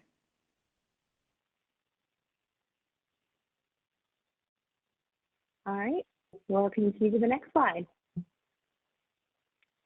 Just to follow up, I mean, I think that means as the implication that in the optimization, higher emission resources will get deemed into the area with the lower cost of GHG per emission, and the ones with, because the objective function is just minimizing the costs, and the ones with lower per megawatt emissions will get scheduled into the one with the lower penalties. Or the higher ones, you mean? Yeah, so we could end up with some systematic differences there in the GHG price, it seems. Does that sound right to you, Jim and Ben? It sounds like a generalization of the contract shuffling phenomenon of that, to deem the dirty ones as going to wherever there's no regulation or cheap regulation, and the cleaner ones as going to where there's stringent or more costly regulation subject to all these limits. So this is a generalization of that, where you're going to have GHG areas with different costs. That does seem to be the dispatch logic. Right. Inescapably. Yeah, it'd filter into the prices too. I got to think more about this. But into what the clearing prices wind up being. For the two regions, they might be somewhat different because one's getting the cleaner resources and one's getting the dirtier resources. Yeah, even though there's no congestion between them or anything. Mm-hmm.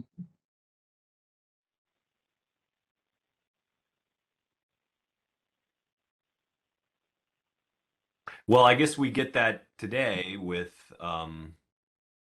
Arizona, California. GHG and non-GHG. Mm-hmm. Right. It's just a more complicated version of the same phenomenon. Mm-hmm. But it will be the case that I guess the dirtier stuff will go to the lower carbon price.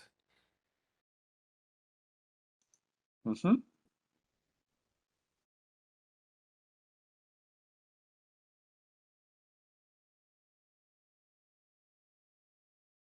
We might even get something weird, like the place with the lower carbon price could end up with a higher GHG price because the marginal resource is dirtier. Mm-hmm. Yeah. I wonder if that's possible, or if the solution if there's an arbitrage there that would prevent that. Mm-hmm. Yeah.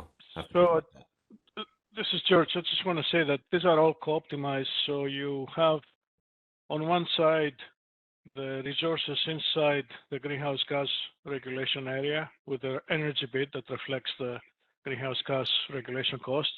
And then you have the external resources that compete to displace them, with their total cost being the energy bid plus the greenhouse gas regulation bid for that particular area. So if you think of a merit order selection there, obviously you accommodate the largest difference first, and then you go to the next largest difference, et cetera, et cetera. So you could be scheduling resources alternatively in that merit order to go first displace resources in greenhouse gas area 1, then in greenhouse gas area 2, and all of those are co-optimized. So at the end, you may have a result that shows different marginal greenhouse gas regulation prices for each greenhouse gas regulation area, and they stack in that merit order depending on how the bids are submitted. So there are many possibilities for the outcome.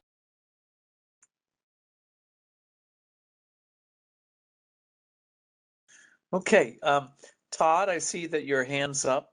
If you'd like to ask a question. Hi, Todd Ryan with Pacific Gas and Electric. I do have concerns about the implicit counterfactual in this, which is treating the non-GHG balancing areas as one essentially RTO. And again, the extended day ahead market is not a single RTO. And so my concern is that by treating them as such and choosing that counterfactual, that any kind of economic residual supply from one balancing area will automatically be deemed or dispatched in the GHG counterfactual to serve other non-GHG load, and reducing the transfers available in the IFM to GHG areas. Yeah, I think that's right, but I think that's the intended outcome.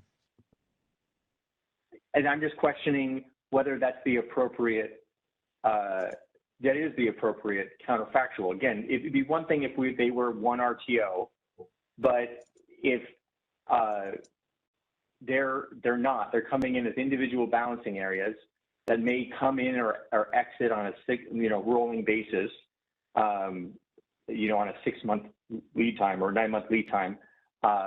And so the idea that the residual supply is already pre-committed to them to other balancing areas without forward contract, without kind of, before you even get to the IFM, at least if the supply were going into the IFM, the model would decide whether it should serve GHG load or non-GHG load. But the fact that it's already being pre-allocated to the non-GHG areas makes this, it's going to make the benefits disproportionately accrue to the non-GHG areas. I think I see your argument. I'm not sure whether if they were an RTO, whether that would be any better. Or I guess I'm not sure I see the connection to whether they're an RTO or not. Unless you're assuming there's like trade frictions that exist that are being ignored in the counterfactual. But it seems like those would also be a kind of part of the actual dispatch as well. The original intent of the idea of having a counterfactual came from maybe using the RSC result as a counterfactual to represent how that BAA would have been dispatched on its own. And so if we did a GHG factual on each individual balancing area on its own, then you would get to that point. And any residual supply in Bushnell's I see what you're saying. Area isn't going to be pre-deemed to be able to be delivered, to the Hobbs balancing area. It's going to come into the IFM with equal opportunity to be competed for in the IFM or dispatched in the IFM. So yeah. So for example, you would prefer the RSC showing be used as the counterfactual. My argument is that because we're not doing a full RTO, there's no contractual rights between an EDAM non-GHG area and an EDAM GHG area. Any residual supply is equally variable, should be equally available. Then the only way to achieve that is if you do a BAA by BAA GHG counterfactual.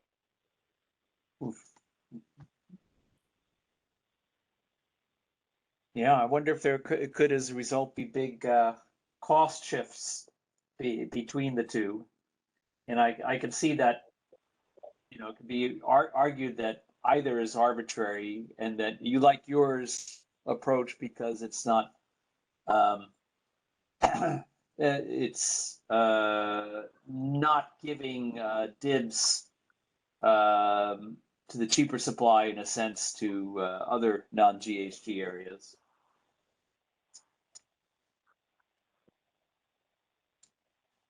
And I wish I could say that, well, from a market efficiency point of view, we're going to get the same dispatch and cost in the end, but that might not be true. Not within that export constraint. Yeah. It's an interesting. I mean, it would be interesting to sort of see them both calculated side by side to get a better sense of what both the market outcomes are. But I think, a lot of the examples I've seen in this sort of start with the dispatch and I mean, I'll get to this. I kind of would like to see kind of going even farther upstream to think about, okay, here's the contracts that have been signed, and ultimately this is sort of what the net greenhouse gas of all of this, including the contract market, kind of overall equilibrium effect would be. But we can revisit that. I mean, I want to, because one of the things I want to ask about is sort of what happens if you have a contract that's not an RA contract, but in an area that's not a net exporter. It seems like you're not allowed to earn credit for it, even though the spirit of the ARB's regulation should allow you. I guess. Yeah. It seems like even if it is an RA contract, but you didn't show it for that month. Yeah. It's not eligible. Right. Thank you. So of course, this might imply that anticipating what will happen in the IFM and in the counterfactual will affect what contracts are signed. Yeah, or what type of contracts too, which doesn't seem, which is worrisome and may not, really even be helping the ultimate ARB goal here.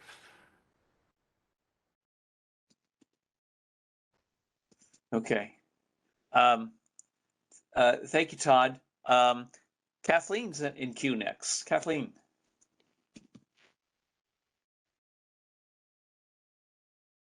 Hi, great, thank you. This is Kathleen Colbert from Vistra.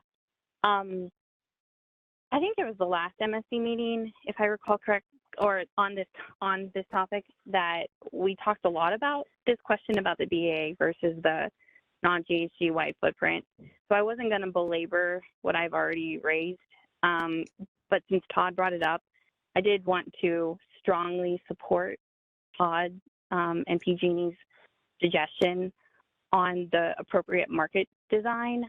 We have been crystal clear that we think the design as proposed on the non-GHG footprint basis is not a design that can be supported if you want to meet the goals of the environmental programs. So what you just mentioned, ARBs, but we also have the Department of Ecology to keep in mind up in Washington. Mm-hmm. And so I just want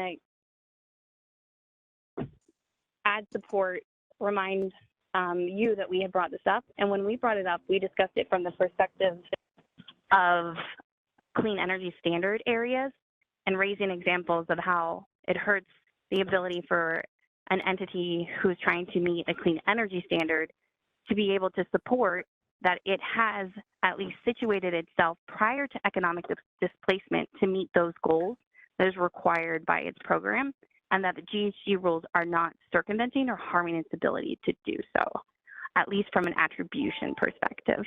And we've submitted these in written comments. I just wanted to echo support for Todd's request. Thanks.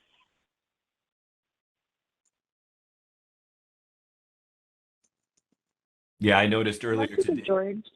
Oh, sorry. Go ahead. Sorry, I'd love to give George the opportunity to jump in if he wants to.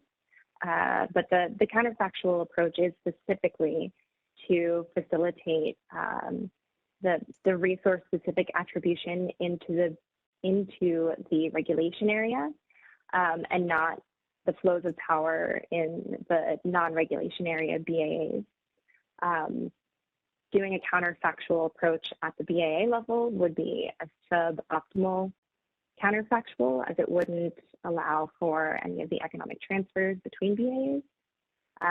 But I'd like to see if George wants to, elaborate on any of that. Well, I mean, it seems like it's a matter of the appropriate thought exercise, because it is all counterfactuals. But... Yeah, and Sylvia, sorry, that is true. Just to clarify, that is true. It's how you see the problem. Exactly.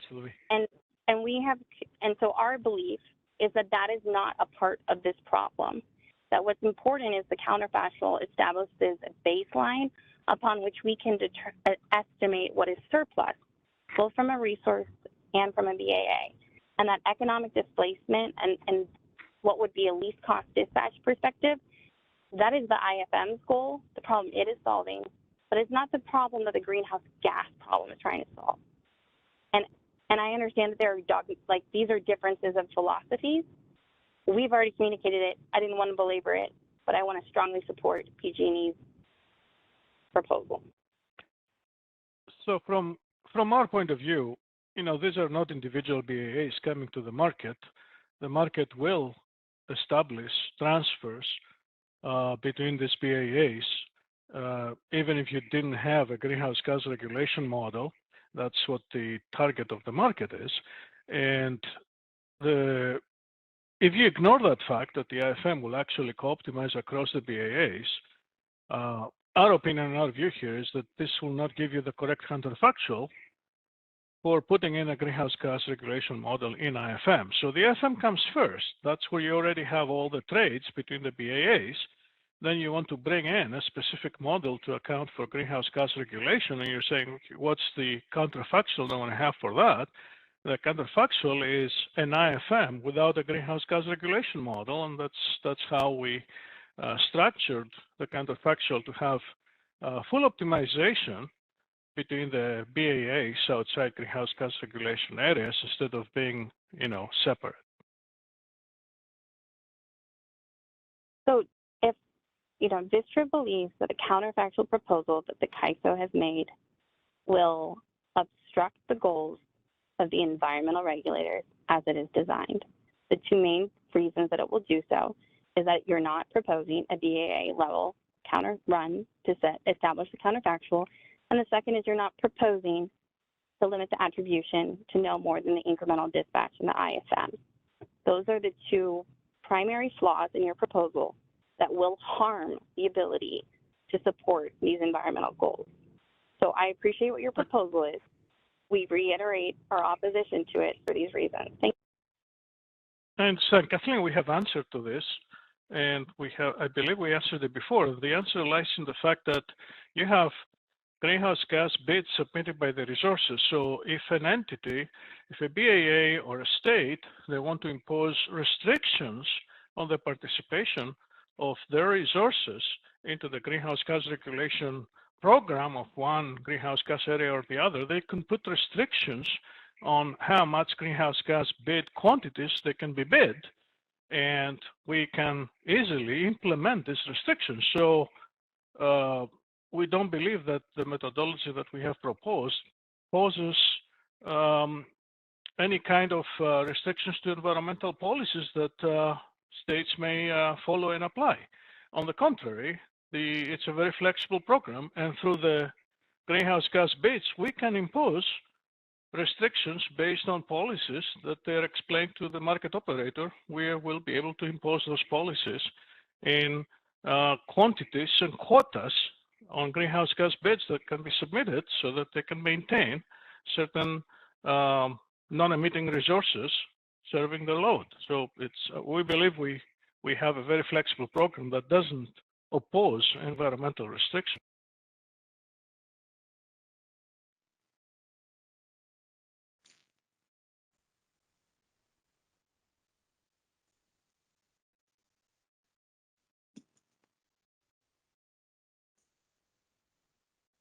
George?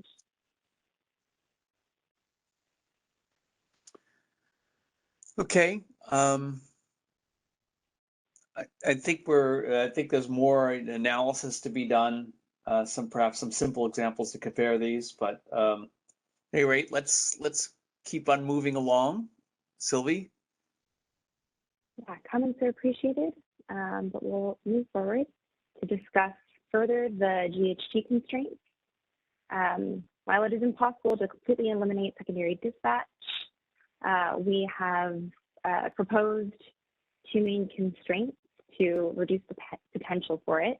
The first is the GHG attribution constraint, in which attribution is limited to the lower of the GHG bid capacity, the positive difference between the upper economic limit, or the highest capacity on the energy bid, and the optimized GHG reference path, and the optimal energy schedule.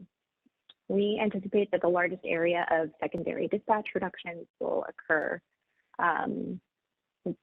because of this optimized GHG reference path, which will result in lower deviations between the counterfactual and the actual market run. The second constraint we have is the hourly net export constraint. In this, the aggregate GHG attribution in a BAA outside the GHG area will be limited to the higher of the net export BAA transfer, which is 0 if it's a net import, or the aggregate RA capacity procured from resources in the BAA. And on the next slide, I have a few more details on this before we get into any discussion.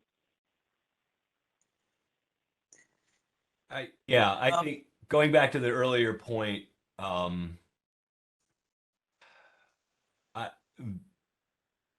there's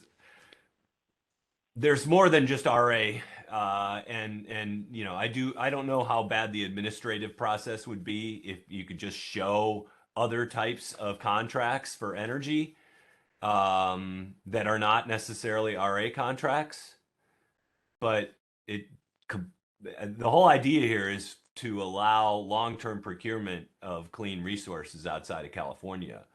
And it doesn't seem efficient to like restrict the type of contracts that fit that or the timing of them. And so if there is a way to sort of widen the net of the types of agreements that would be, you know, considered in that second bullet under number 2, I think that would be important.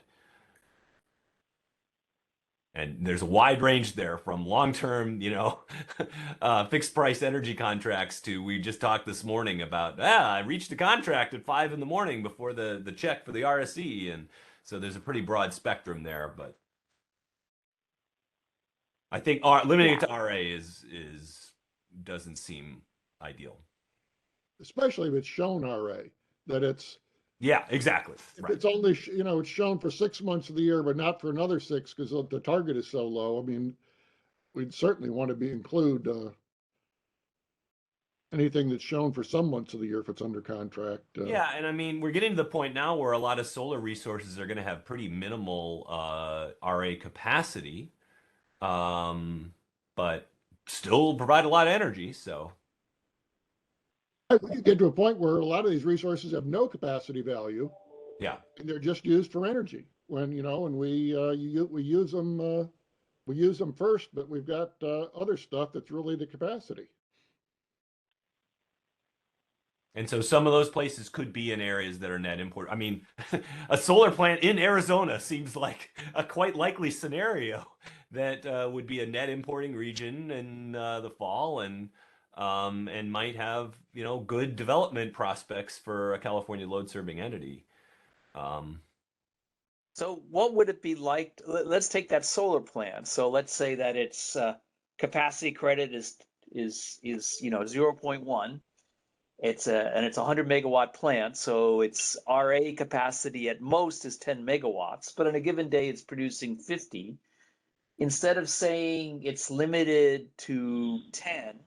Could you say that, well, if 100% of its eligible RA capacity is contracted to California, then up to 100% of its output could be procured then it could be attributed to that in California. You understand what I'm saying?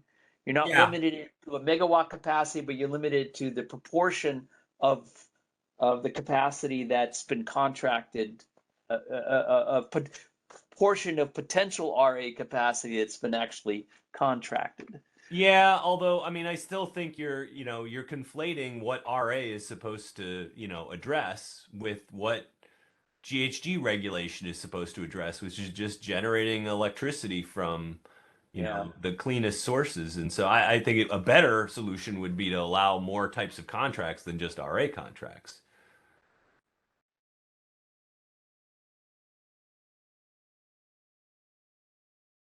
But your tweak definitely, you know, you could allow and you know, you could sort of spin this the other way. You might sign an RA contract with a hydro plant that never generates or something. And yeah, so I'm not sure RA is the right sort of metric here in either purpose.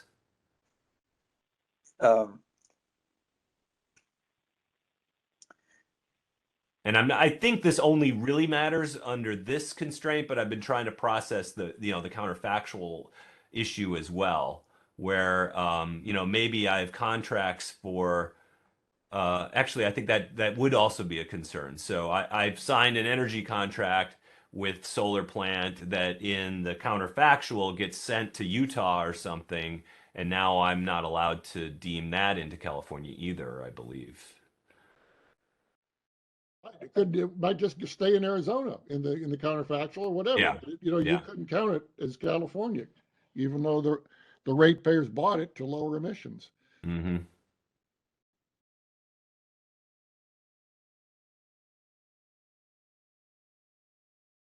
So that's what kind of I meant with, and Ben got it exactly right. I've been trying to draw 3-node examples here with wind, coal, and gas, you know, to try to work backwards into what the kind of both, you know, the incentives look like under these different counterfactual ideas, and then also thinking about the contract incentives. But I haven't, like Ben said, I think we need to work through it to really flesh out exactly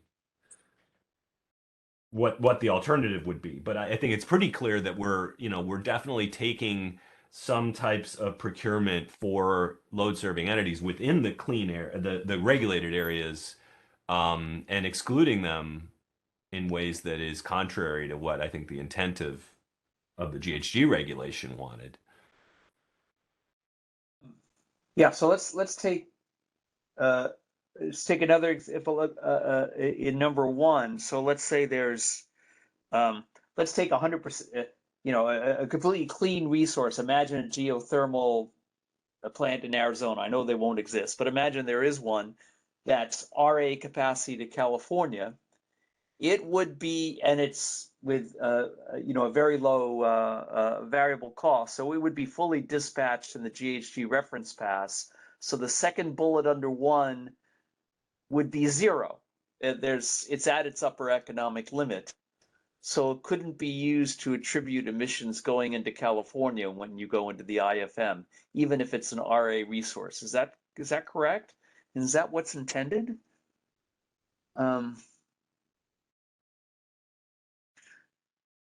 In summary, a clean RA resource outside of California that's cheap to run would have a zero value for that second bullet under number one, and so it could not get any GHG attribution. Is that? Yeah, so you're basically saying, like, we got a hydro plant in the Northwest, and in the reference run, it gets sent, well, or it's consumed internally, I guess you could also say, or it's sent somewhere other than California. Then yeah, my understanding is that it can't be deemed delivered into California when you get to the attribution stage. Whether or not it's an RA, and it might have been built, you know, maybe it was built. No, I think if it was actually, that's a good question. I thought if it was RA, you could claim it. Right. I think maybe one has another bullet in there that's not been omitted, that this restriction to RA should apply under one too, that yeah, or you're RA, exempted from that. Notwithstanding all these three bullets could be deemed into California. Okay, so this applies to non-RA. Yeah. Yeah, Sylvie, is that right? Number one is for non-RA resources. Right. RA resources can be fully attributable as long as they're shown as bucket one energy transfers. Okay. And to non-RA resources that are bucket one. Okay, hold on. We've got two different bucket ones these days now, though. So that's bucket one for purposes of the RPS or for purposes of our new transmission configuration stuff? Yeah, okay. Was it the RPS bucket one? Yeah, this is for the bucket one, energy transfer in the RSC transmission. For C bucket, not RPS. Oh, okay. So it's RSC. RPS. okay. So it's an EDAM bucket, not a. Buckets and pathways. Yeah, there is a link. You have a potential bucket one transfer from, let's say, Arizona, since we're discussing about that. Let's say Arizona is in EDAM. And you have a bucket one transfer from Arizona to, let's say, the California ISO, which is in the California greenhouse gas regulation area. And this is associated with an array resource in Arizona. Once we connect the dots there, the proposal says that in the greenhouse gas reference path, we will ignore the greenhouse gas bid from that array resource, so it will get a zero reference. So then in the IFM, all its array capacity will be potentially attributed to serve load in California.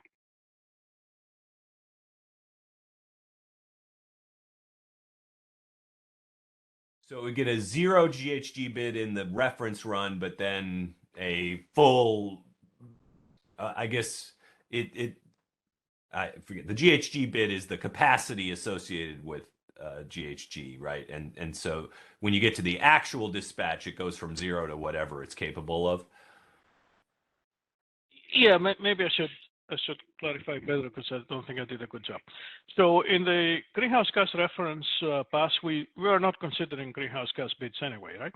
But we're considering energy bids. So what I want to say is that for this array resource that is identified with this bucket one transfer, in relation to this bucket one transfer to California, to a California Balancing Authority area, we'll set here the ISO is the one that matters here.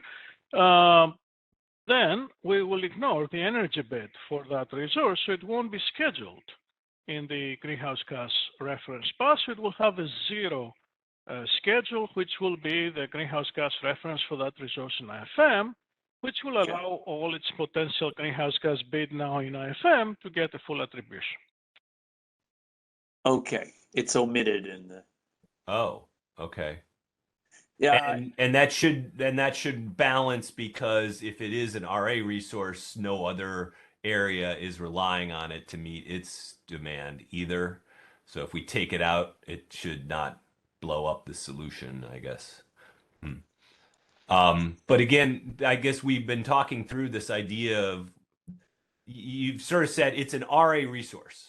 But if it was an RA resource for 1/20th of its actual output, what do you cap that at the RA quantity, or is it sort of a binary? It's an RA resource or not? Yeah, it's a good question that we have not addressed that detail in the proposal. This is a detail that we'll address it when we write specific requirements. Of course, we want to keep things as simple as possible. So if it has a partial array, you want to have this treatment for the partial array process, and you could potentially design this to only include the energy bid for the non-array portion of the resource in the greenhouse gas reference, so that the rest of it remains available for attribution in the IFM pass. But of course, that will assume that because of the way that the energy bid is monotonically increasing, that essentially you are taking the cheaper energy portion of the resource for serving load externally, and then you leave the rest, which is potentially less competitive for displacing a resource in California. So we didn't address that particular detail in the proposal. I think it's going a little bit in the weeds, but at some point we'll have to deal with it. Hopefully these resources, they have array for their entire capacity, and but I mean, if we're talking VERS, they won't, right? I mean, they'll be their ELCC will I thought a lot of solar is getting almost zero in their capacity credit, unless we're talking about before we do they're all those getting adjustments. Yeah, they have a qualified amount. So it is a complication that we'll have to deal in the design. Well, we ought to deal with It's, this on the design. You know, are we talking about RA capacity or upper operating limit? I mean, if it's the upper operating limit of the RA resource, that's what should be made available to California, and not just the part that's RA capacity. Yeah, I mean, there's and there's the two RA cases here. Yeah, there's I bought, I have a complete contract with the entire solar facility, and it's, RA capacity either is just unattractive because of whatever the performance requirements are, or it's derated, or I don't want to show it or whatever, but I still actually own the energy. So that's one case where we should just take the upper operating limit. And then there's another case where maybe I did only, sign for 10% of this plant. And somebody else has the other 90%, in which case there's other accounting we would have to think about. But that's why, the link to RA, again, it seems like maybe it's more work, but to try to actually track the energy associated with these contracts, which is basically what ARB has to do anyways, or what the entities have to do reporting to ARB when declaring where their energy purchases come from. They're not limiting it to just RA. So anyways, I think the RA link here is problematic, and it's more than just a technical difference, because we could be talking about like the bulk of these resources. Right. But the intent, what's the intent of this proposed policy, is to make sure that RA capacity, which is under contract to serve, let's say, California ISO load, and this concept can be generalized, is free from getting a greenhouse gas reference that would prevent it from getting attributed in the IFM for serving load in California ISO. And that's the intent. Now, we can accomplish this Yeah, totally desirable intent too. It's just, I think it's too limited by focusing solely on RA resources and RA capacity. Where why limit clean energy procurement to RA, to necessarily be linked to RA if who knows what RA is going to look like in 5 years anyways.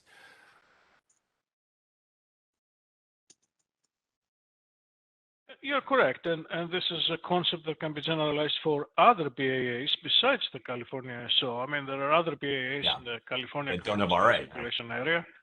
Yeah, so when we say RA here, you mean some sort of a contractual obligation to serve load in the greenhouse gas regulation area, and from a system perspective, this could look similar to an RA, which is a flag that says this is a contract to serve load in this area, and this is for this amount of megawatts. So we can handle it if we generalize the concept. Then why don't we generalize the concept and not say RA and say capacity under contract to California LSEs?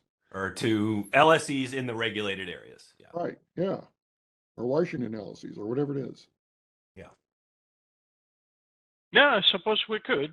We just have to teach our systems that there is other capacity beyond RA that has similar treatment in the greenhouse gas regulation model. And I think one challenge is a way to identify it. Yeah, we don't have a list of non-RA contracts, so we don't have any transparency into where those are. Sure. Which would make it difficult. Right, but Load would have a strong incentive to show you those contracts, because that's how they get their energy into California, and otherwise it's not going to make it. So. Right.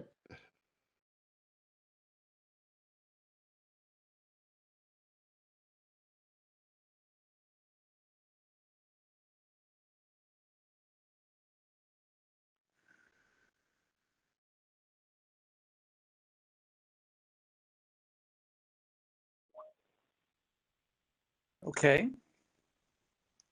All right. Todd. Let's see. Todd, did you have another comment or question?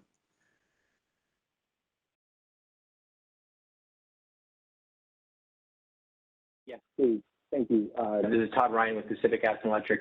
I'd like to just voice my support for expanding the definition to make sure including things like dynamically scheduled or dynamically tied resources or general contracts for renewable energy.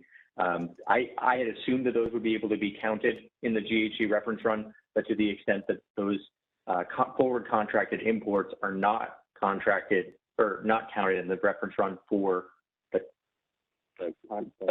for CAISO or the GHG area raises a lot of concerns. So I appreciate the MSC on this. Okay. Thank you, Todd. I think we're all in favor of more flexibility here, definitely. Not restricting the resources that can serve California load, intentionally or unintentionally. I spent so much time hammering on that. I guess we didn't even get to the other concerns with the hourly net export constraint. Oh my, yes. Which I think there's, yeah, I guess I'm still trying to get my head around exactly how much value added it provides in terms of limiting secondary dispatch. And actually, is there somewhere in the proposal where there's actually an equation that defines secondary dispatch? I know it's not, there was something that said what it's not, which is the increase in the attribution. And maybe it's in the appendix or something, but so that's just an aside point. And yeah, I do think I'm trying to get my head around whether this constraint just sort of pushes energy kind of around the BAs outside of California, so that if there is clean energy kind of stranded in a net importing region that otherwise would have gone to California, if it goes up to one other BAA and then something comes out of that BAA that goes into California instead, that ends up kind of with the same net GHG impact.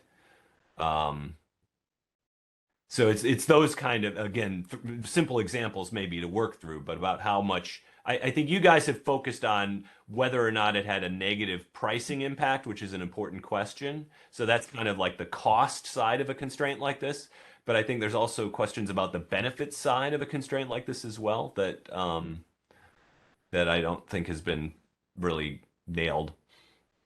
I think she has some stuff in the next few slides. Oh, okay. Well, maybe I just set you up or took too long. We go to the next slide, we can get a little bit deeper on the hourly net export constraint. So we included this constraint based on stakeholder feedback. It is an hourly constraint that limits attribution when a BAA is a net importer. And the proposal maintains implementation flexibility on whether this constraint will be static or dynamic. Here we are defining static as the formulation the formulation will use the net export transfer from the previous iteration. Under a dynamic constraint, the formula will use the net export transfer co-optimized in the current iteration. And the final detail on this is that to ensure no reliability impact, all net export constraints are deactivated in the hour in which a BAA overlapping with the GHG regulation area fills the RSC. I have a couple comments there, Sylvia. First, what is by previous iteration, you mean the reference pass? Or is it referring to something else? What iteration are we talking about? Previous iteration of the optimization. And I would love to invite George to extrapolate on that.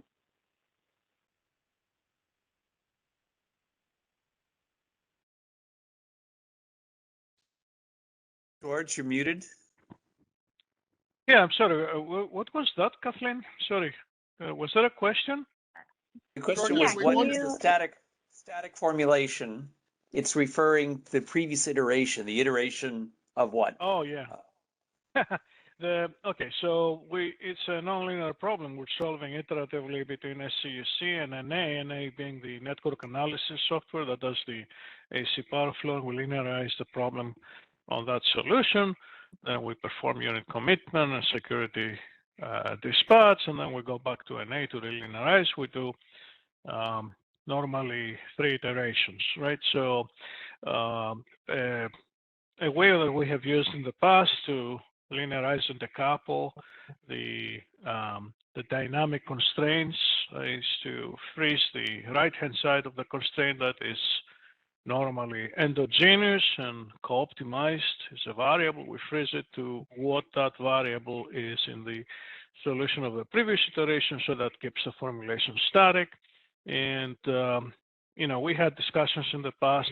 We showed you what potential pricing problems you can have from dynamic constraints. So we're concerned that this is a similar type of a constraint that if we have it in its dynamic form, may affect the prices for the entire BAA now, because it's a net constraint for the BAA. So breaking that dependency by freezing the right-hand side of the constraint to what was the optimal net transfer in the previous iteration will get us close to the solution, assuming that we're converging, and between the second and third iteration, there's reasonable convergence. That's why we exit at that point, so that the constraint really reflects what it's supposed to do, since the previous iteration net export should not be too far from the current iteration co-optimized net export. So that's George, if you start with the constraint binding, then it can't increase, right? So how can you go from net importer to next exporter if you freeze the? You'll freeze it in after the second iteration, right? So your first CEC doesn't even have a network, right? So you don't have the basis for making a constraint like this. So if you formulate this constraint after. Yeah. By iteration, do you mean the reference path, the GHG reference path? No, we're in IFM. So we're already in IFM, and we have several iterations in IFM. You're not going to enforce this constraint at first. So you're not going to enforce this constraint in the first iteration. Is that what you're saying? The first iteration we can enforce in the second iteration, right? And then the idea is you want to have a static limit on the right hand side that will limit the net export constraint to some level of your net export that cleared optimally in the previous iteration.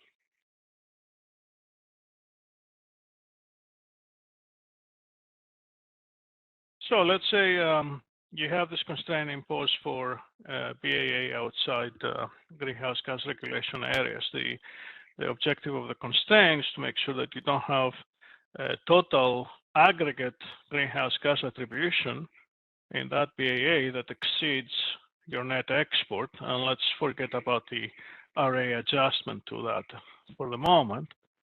Right. So the dynamic formulation will have the net export as a variable, and it's co-optimized. The static formulation will freeze it to what was the optimal net export in the previous iteration.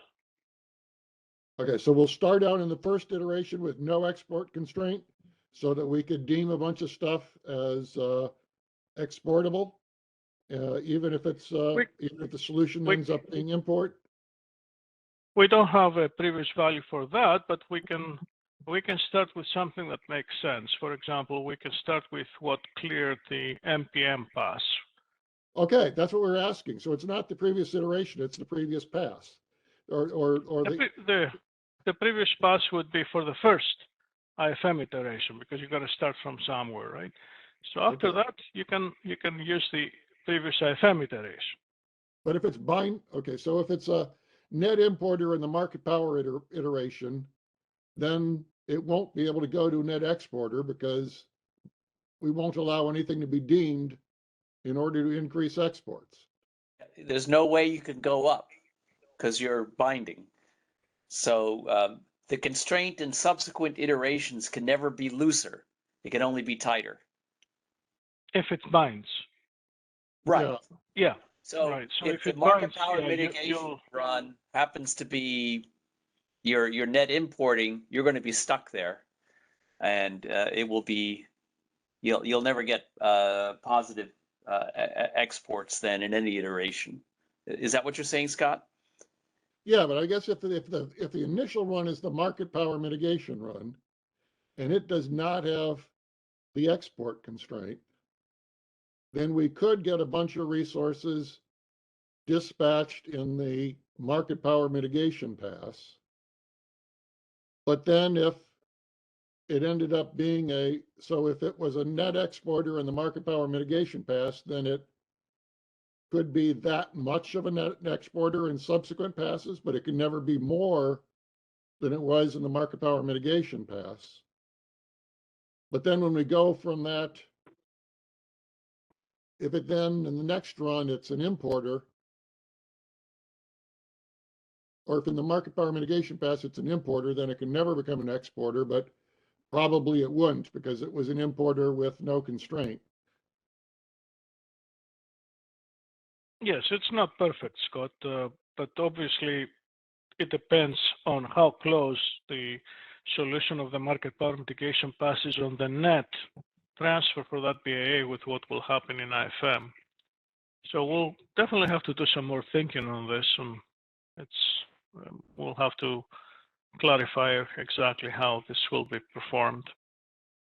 Well, this is better if it's not based on the reference pass, because the reference pass we know is going to have no exports to California, and therefore everything will be dispatched low. So this is better, much better than what I thought it was. If yeah, we want to use the reference pass. Yeah, that's obvious. Yeah, we'll start with the market power mitigation pass. Now, if we need to do adjustments within IFM, we'll have to think about it and see how we can get to a reasonable solution.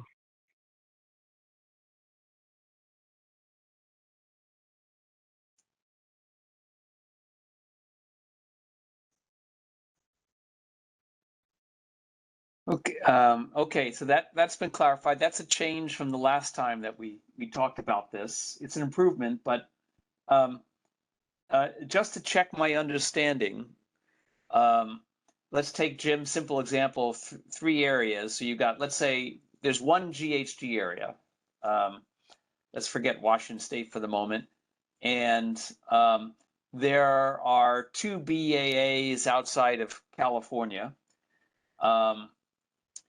And one is exporting and one is importing. And let's say that it turns out that the least cost solution to meet California's imports is to increment clean generation in the importing area, but it's still but it remains importing. But let's say that's the least cost solution. So it's under the GHG pass, it may be importing a lot, and then if you don't have an export restriction, if you don't put an export restriction on, and then in the IFM, it would then import less. It would ink generation within the importing area, but still not reach the exporting level. Does this formulation mean that actually you wouldn't allow any greenhouse gas generation to be attributed to that importing area, even though that's where all the generation would be incremented if it could? Would that therefore force you to increment generation in the exporting of the 2 non-GHG BAAs? Or get secondary dispatch. You could secondary dispatch it.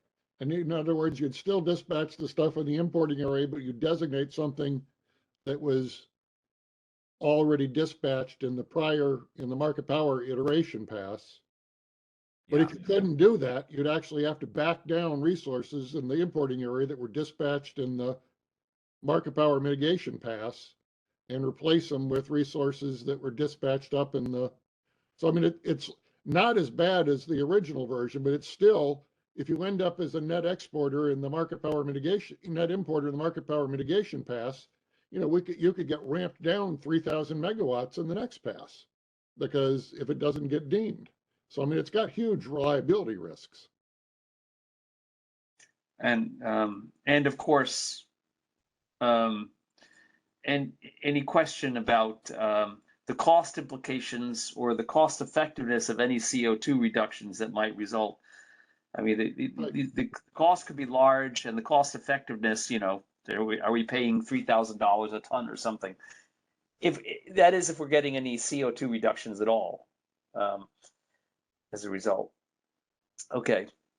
I think I want to work through, as Jim suggested, an example of this to see whether outcomes could be perverse, and that's also would be a good test of our understanding of the proposal. Yeah. But at least, So- you know, your scenario, I think, well, the one I had in mind was, yes, we're increasing in that net importing area, and then we can't deem it into California, so we deem it into the other area that is already exporting, and then some stuff there gets sent to California. It would depend on what that stuff is and whether it looks better than what California's already got. But you could certainly imagine it's got something. And what I'm concerned about is Scott saying, you know, there's the potential for having to redispatch stuff to get around these constraints. Right, if it's just secondary dispatch and you're just shifting who's deemed and the real Deeming, yeah. dispatch stays exactly the same, then there's no problem. But the problem is if the resources you need to deem in the exporting area weren't dispatched Yeah. in the market power mitigation pass because they are really expensive, then it could be that the only way to get the power is to dispatch really expensive resources.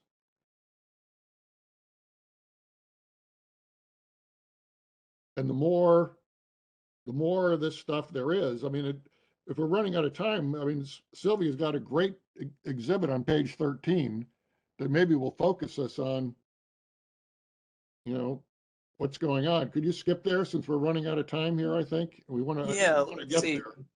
We're at 6:40. We can't, if there's no objection, I'm told that we're allowed to go to 4:30, but yeah, it's probably a good time to move to the example. Yeah, at least make sure we cover it before we stop, because we may go an hour on that. There is a comment, Todd.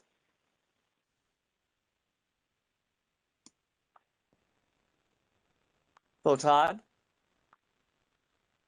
Todd, you are currently not connected to audio. If you are dialed into our phone-only line, you can dial #2 to raise your hand. And we could catch up later, Todd, if that's awkward now. Why don't we go ahead, Sylvie? Yeah, if we could forward to slide 13, we have an analysis of the GHG attribution awards above and below the base schedule for importing and exporting days. So I think this is great analysis because you can look at the blue and you see the resources being dispatched up in the exporting area, and you can look at the gray, which is the resources being dispatched up in the importing areas, and the rest of the stuff is secondary dispatch. And you can say in July and August there was a lot of secondary dispatch in the importing areas, but there was also a lot of physical dispatch up in the importing areas. And then if you look back at February, March, April, it tells to me, well, there was a lot of secondary dispatch in the exporting areas. In fact, there's a lot more secondary dispatch in the exporting areas. Maybe we ought to not allow exporting areas to increase their deemed imports. I mean, there isn't a lot of connection here.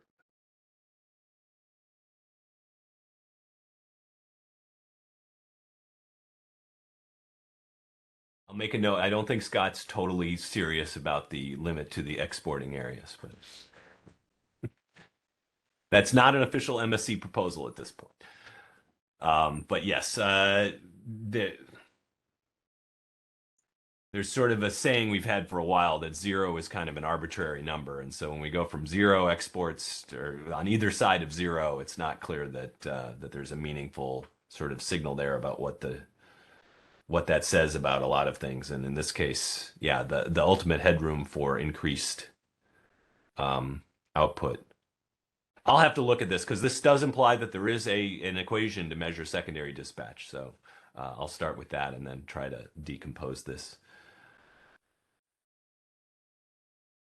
I don't know, Sylvia, you want to say anything about this diagram?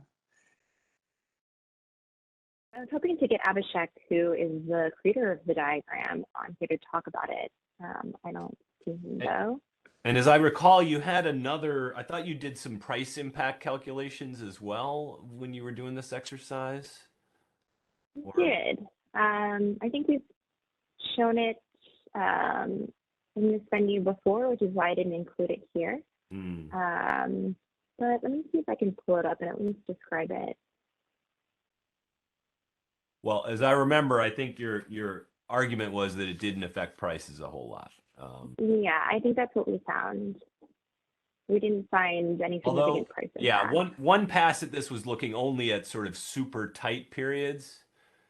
But it was not looking at prices, it was looking at whether we had enough capacity. Right. I remember that one. We didn't run out of capacity, but I think your point, Jim, was it's not just capacity, it's price. And if the last few megawatts we were using were $300 energy prices, whereas we could have had 50, that's a big price impact, even though we had enough capacity. We looked at both, and we found that the price impacts were there insofar as constraints affect price. And the analysis that you're referring to on reliability, we showed that it only affected reliability in certain periods, but it was overall pretty minimal. And since I've been talking, Abhishek has appeared online. So if you'd like to ask him additional questions about this analysis, I can hand that over. Yeah, Abhishek, welcome. This is Abhishek Hundawala, who is a member of the ISO staff and is responsible for this analysis. Abhishek, can you? Oh, you're muted. Can you hear me? This is Abhishek. Now we can. Oh, perfect. Sorry about that. I did raise my hand. So this analysis is more about looking at the total GHG attribution, GHG awards through the first 8 months. This is just looking at the awards. And within that award, what we are trying to do is the first step that we wanted to look was how much of the GHG attribution was coming from the importing BAs and how much was coming from the exporting BAs. And within that, the second step that we looked at, okay, how much is basically coming from, you compare the GHG awards, the GHG attribution, basically the RTD dispatch, and you compare that whether they are above their base schedules or below their base schedules when they are being attributed, when they are being deemed. So when you start comparing at each and every resource level, you look at whether there is, what kind of a potential secondary dispatch are we looking at in terms of, are they coming more from the importing BAs or are they coming from the exporting BAs? And that is what when we had a last conversation with MSG, they wanted to look at this analysis and they wanted to see whether is there a big significant difference either ways. And when you look at it from the 8, at least this is the time frame that we looked at for 2022, there is not a clear indication that it is either from an importing constraint coming from importing BAs or coming from exporting. You could trend it, but there is not a clear indication. Obviously, when Scott just mentioned that when you look from the earlier months, that is January to April, the exporting constraint has a higher volume of the potential secondary dispatches because they are coming from below the base schedules. And when you look at the summer months, obviously, there is a lot more attribution that is coming in from the importing BAs, and out of that, many of them are below the base schedule. So there is not a clear indication of where we have the potential secondary dispatches coming out from. It comes from, it's pretty much in both importing and the exporting BAs.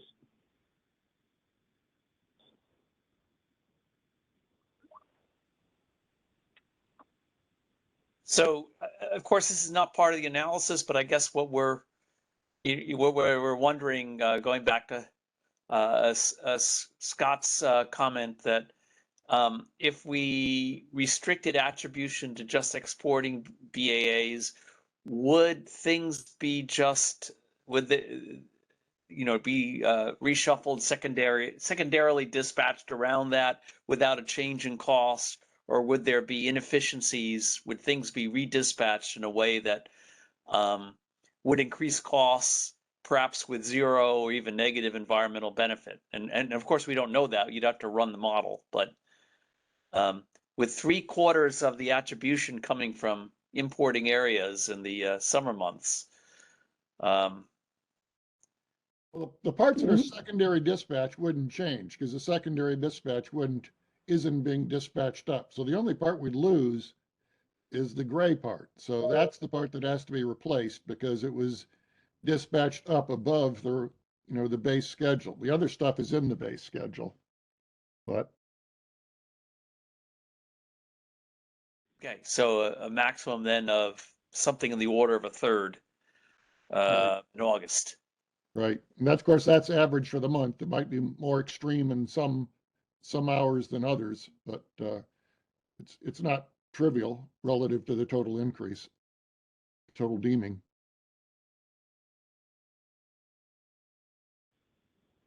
True. I mean, we can definitely look at it a little bit further, and we can see when of those tight day supply, when you have those few days when we have a tight supply conditions, we can see how it fares on those particular days and see whether do we have enough about the base schedules, or do we have enough supply for those days that are there in the exporting BAs or not. Right. I mean, we can say, can we secondarily dispatch all of this importing BAA to be deemed in stuff that's already in the base schedules of exports? But of course, why are we doing that if that's going to be the impact? But it's, Yeah. BPA had a suggestion in their comments, which I think is really good, which is instead of doing this for the importing BAAs, why not just treat them as, the generic reference emissions level. And then we could always get their capacity if we needed it. They wouldn't be blocked off. We'd never have to buy $200 exporting capacity. The only thing it'd be is its deeming price would be the default emissions level. And it seems to me that would greatly reduce the potential of something completely unintended happening. If all we want to do is avoid, the secondary dispatch. It bounds the price impact. You'd have to sort of figure out exactly how to allocate the responsibility for the permits.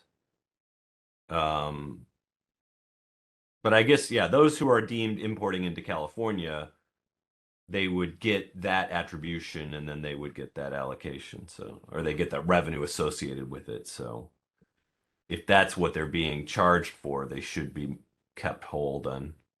Right, and they shouldn't. Yeah. They shouldn't complain because they'd be better off than being completely excluded. Right, and these are people who bid to import in, so yeah, they have the option of opting out altogether. Yeah, it would bound the price impacts. Sylvie, would you like to go through the 2 RA slides preceding this? Since we're close to closing time. Last drinks, everybody. Sure. I'll just, let's see, starting with slide 11, elucidate a little bit better how we treat RA capacity. So resources with both a pseudotie PDA to associate the resource with the BAA and a GHG pseudotie to associate the resource with a greenhouse gas regulation area would be viewed as internal and therefore not attributed.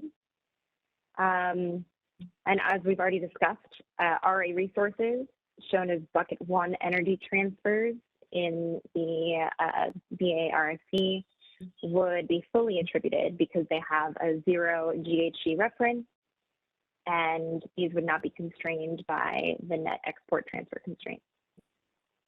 I have a question about that. Does that mean that only capacity that's being shown for RA can be used to pass the RSE test so that we can't pass it with other resources under contract to California utilities? I thought this morning that there definitely were more types of contracts you could use.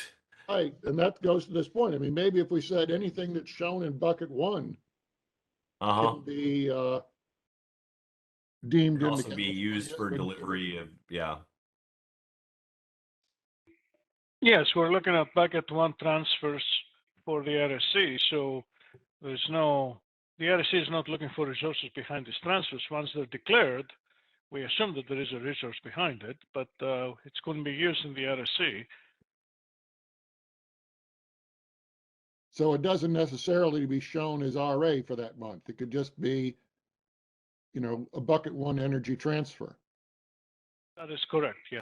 Okay, well, that reduces some of the concerns I think we had, don't you think, Jim and Ben? Oh, well, it's not clear to me that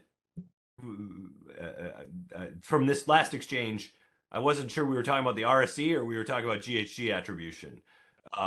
So, George, are you saying anything that is shown for RSC purposes could also be claimed as a GHG import? Oh, no. No. Yeah. So for the RSC, we're looking at the bucket one transfer, right? Now, logically, you would expect that the EDAM entity that will agree to put this bucket one transfer, they have a declaration from a scheduling coordinator of a non-designated resource in their area that, you know, they have point-to-point transmission to get to their border and state that they want to serve load in California ISO, for example. And since they have the transmission and they can arrange for transmission to get for that, then they can agree to have a bucket one transfer, which they will carve the capacity from their bucket two. So, of course, we don't see that, but for this to be in place, you would expect some arrangement like that to be also in place.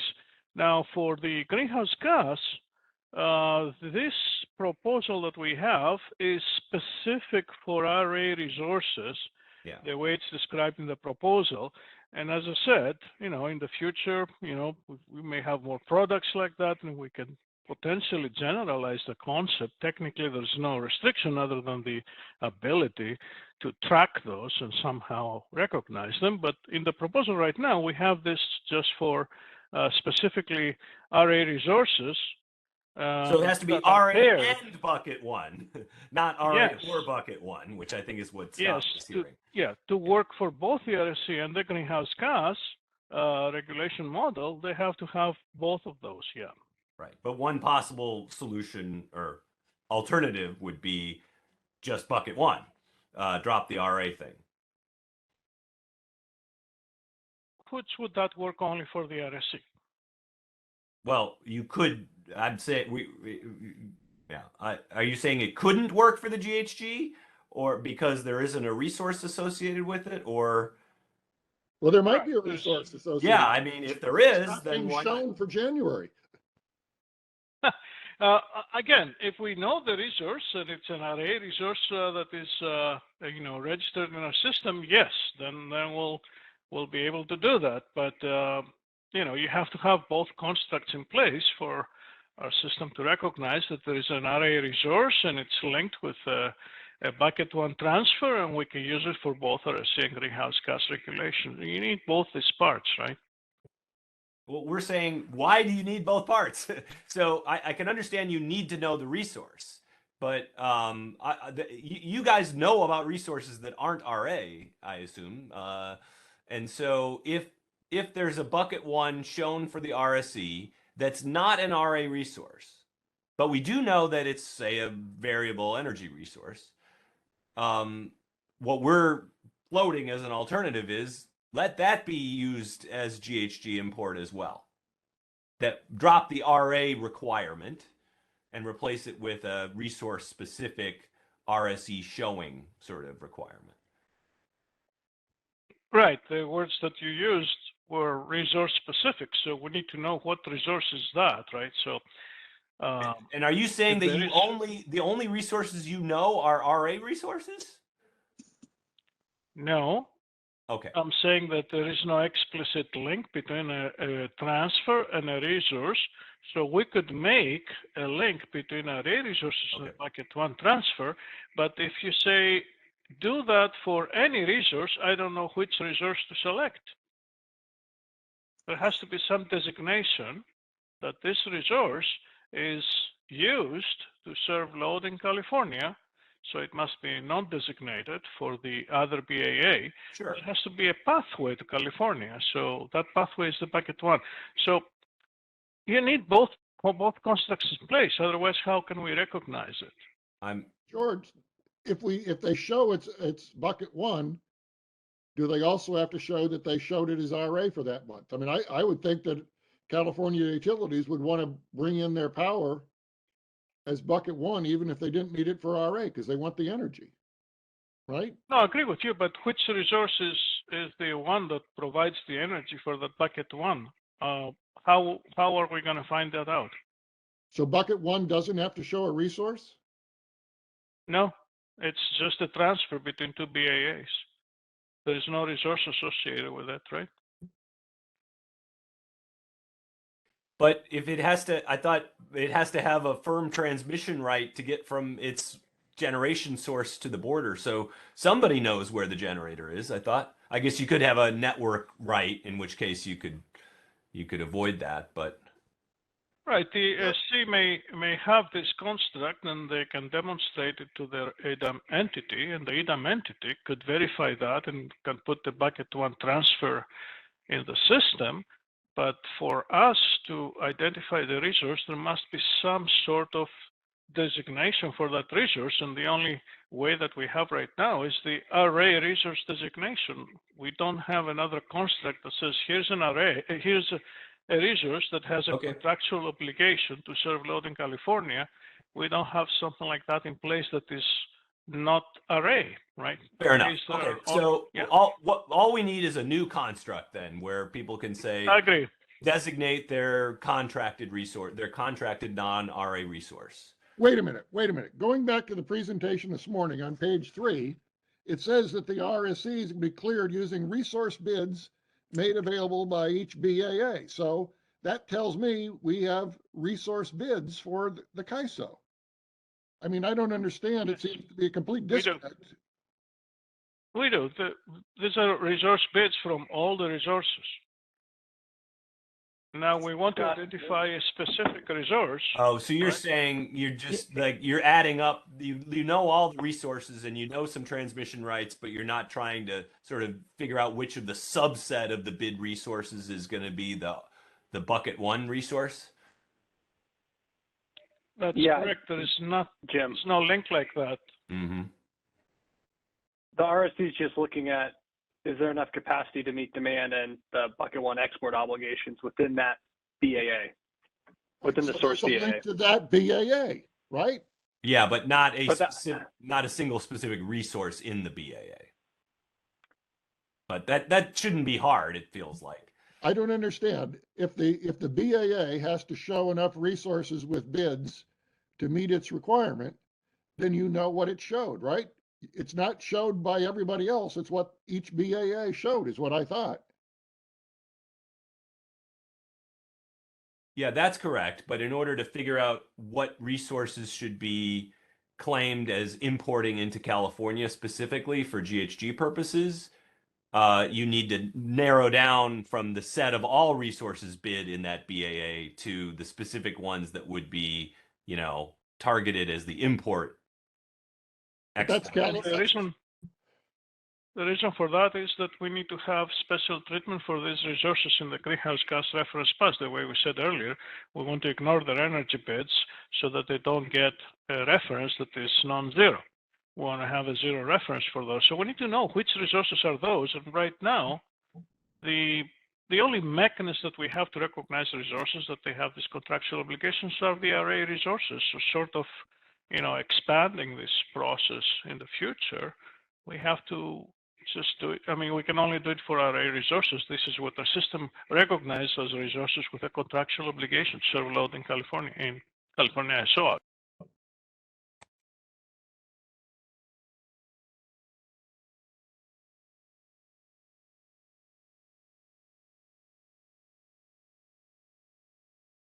Well, we encourage that functionality to be developed. Let's put it that way. And I don't understand, I'm still not on board that it, I completely didn't understand the discussion this morning or any of the slides, if that's the case. We could take this offline though. Sylvie, you want to do slide 12? If there's anything, thing else, and then we'll conclude. Sure. Final bit of this is just for dynamically scheduled resources. Dynamically scheduled resources from non-EDAM BAs, shown as a system resource or tie generators at an ISO scheduling point, are not attributed. These are viewed as internal to the GHG regulation area. Viewed as external and therefore fully attributed are dynamically scheduled resources from non-EDAM BAs, shown as system resources or tie generators at an EDAM BAA intertie. So these can be viewed as external to the GHG area if the EDAM BAA is not inside the GHG regulation area. Okay, but then there's still this issue of whether they could be used for in the GHG run or not, and if it's an RA resource that's dynamically scheduled, then now it could be. But going back to the previous 20 minutes, that could be expanded.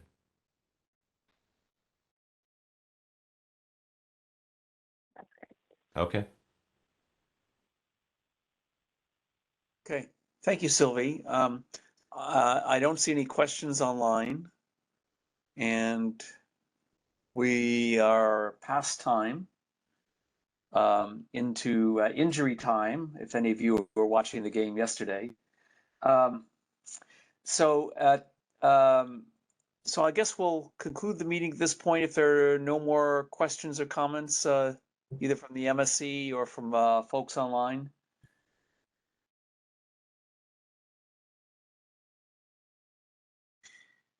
So a lot's going to happen in the next month and a half. We're intending to write an opinion about EDAM as well as DAME, last week's meeting, and obviously we'll be having a meeting to consider that opinion when the time comes. So I believe we're done, unless anybody else wants to say anything. Sylvie and George, really, and Danny as well, and Abhishek, thank you for participating in the discussion. Thank you, Sylvie, for preparing these slides, and Abhishek as well as the analysis there. Look forward to future discussions about these. We will be, of course, looking at the proposals carefully, and I'm sure we'll have questions that we'll be directing at you informally. And look forward to the further discussions. Okay, with that then, Silas, if you're still there, I think we can say bye to everybody and end the call. All right, great. That concludes our conference. Thank you for using Event Services. You may now disconnect.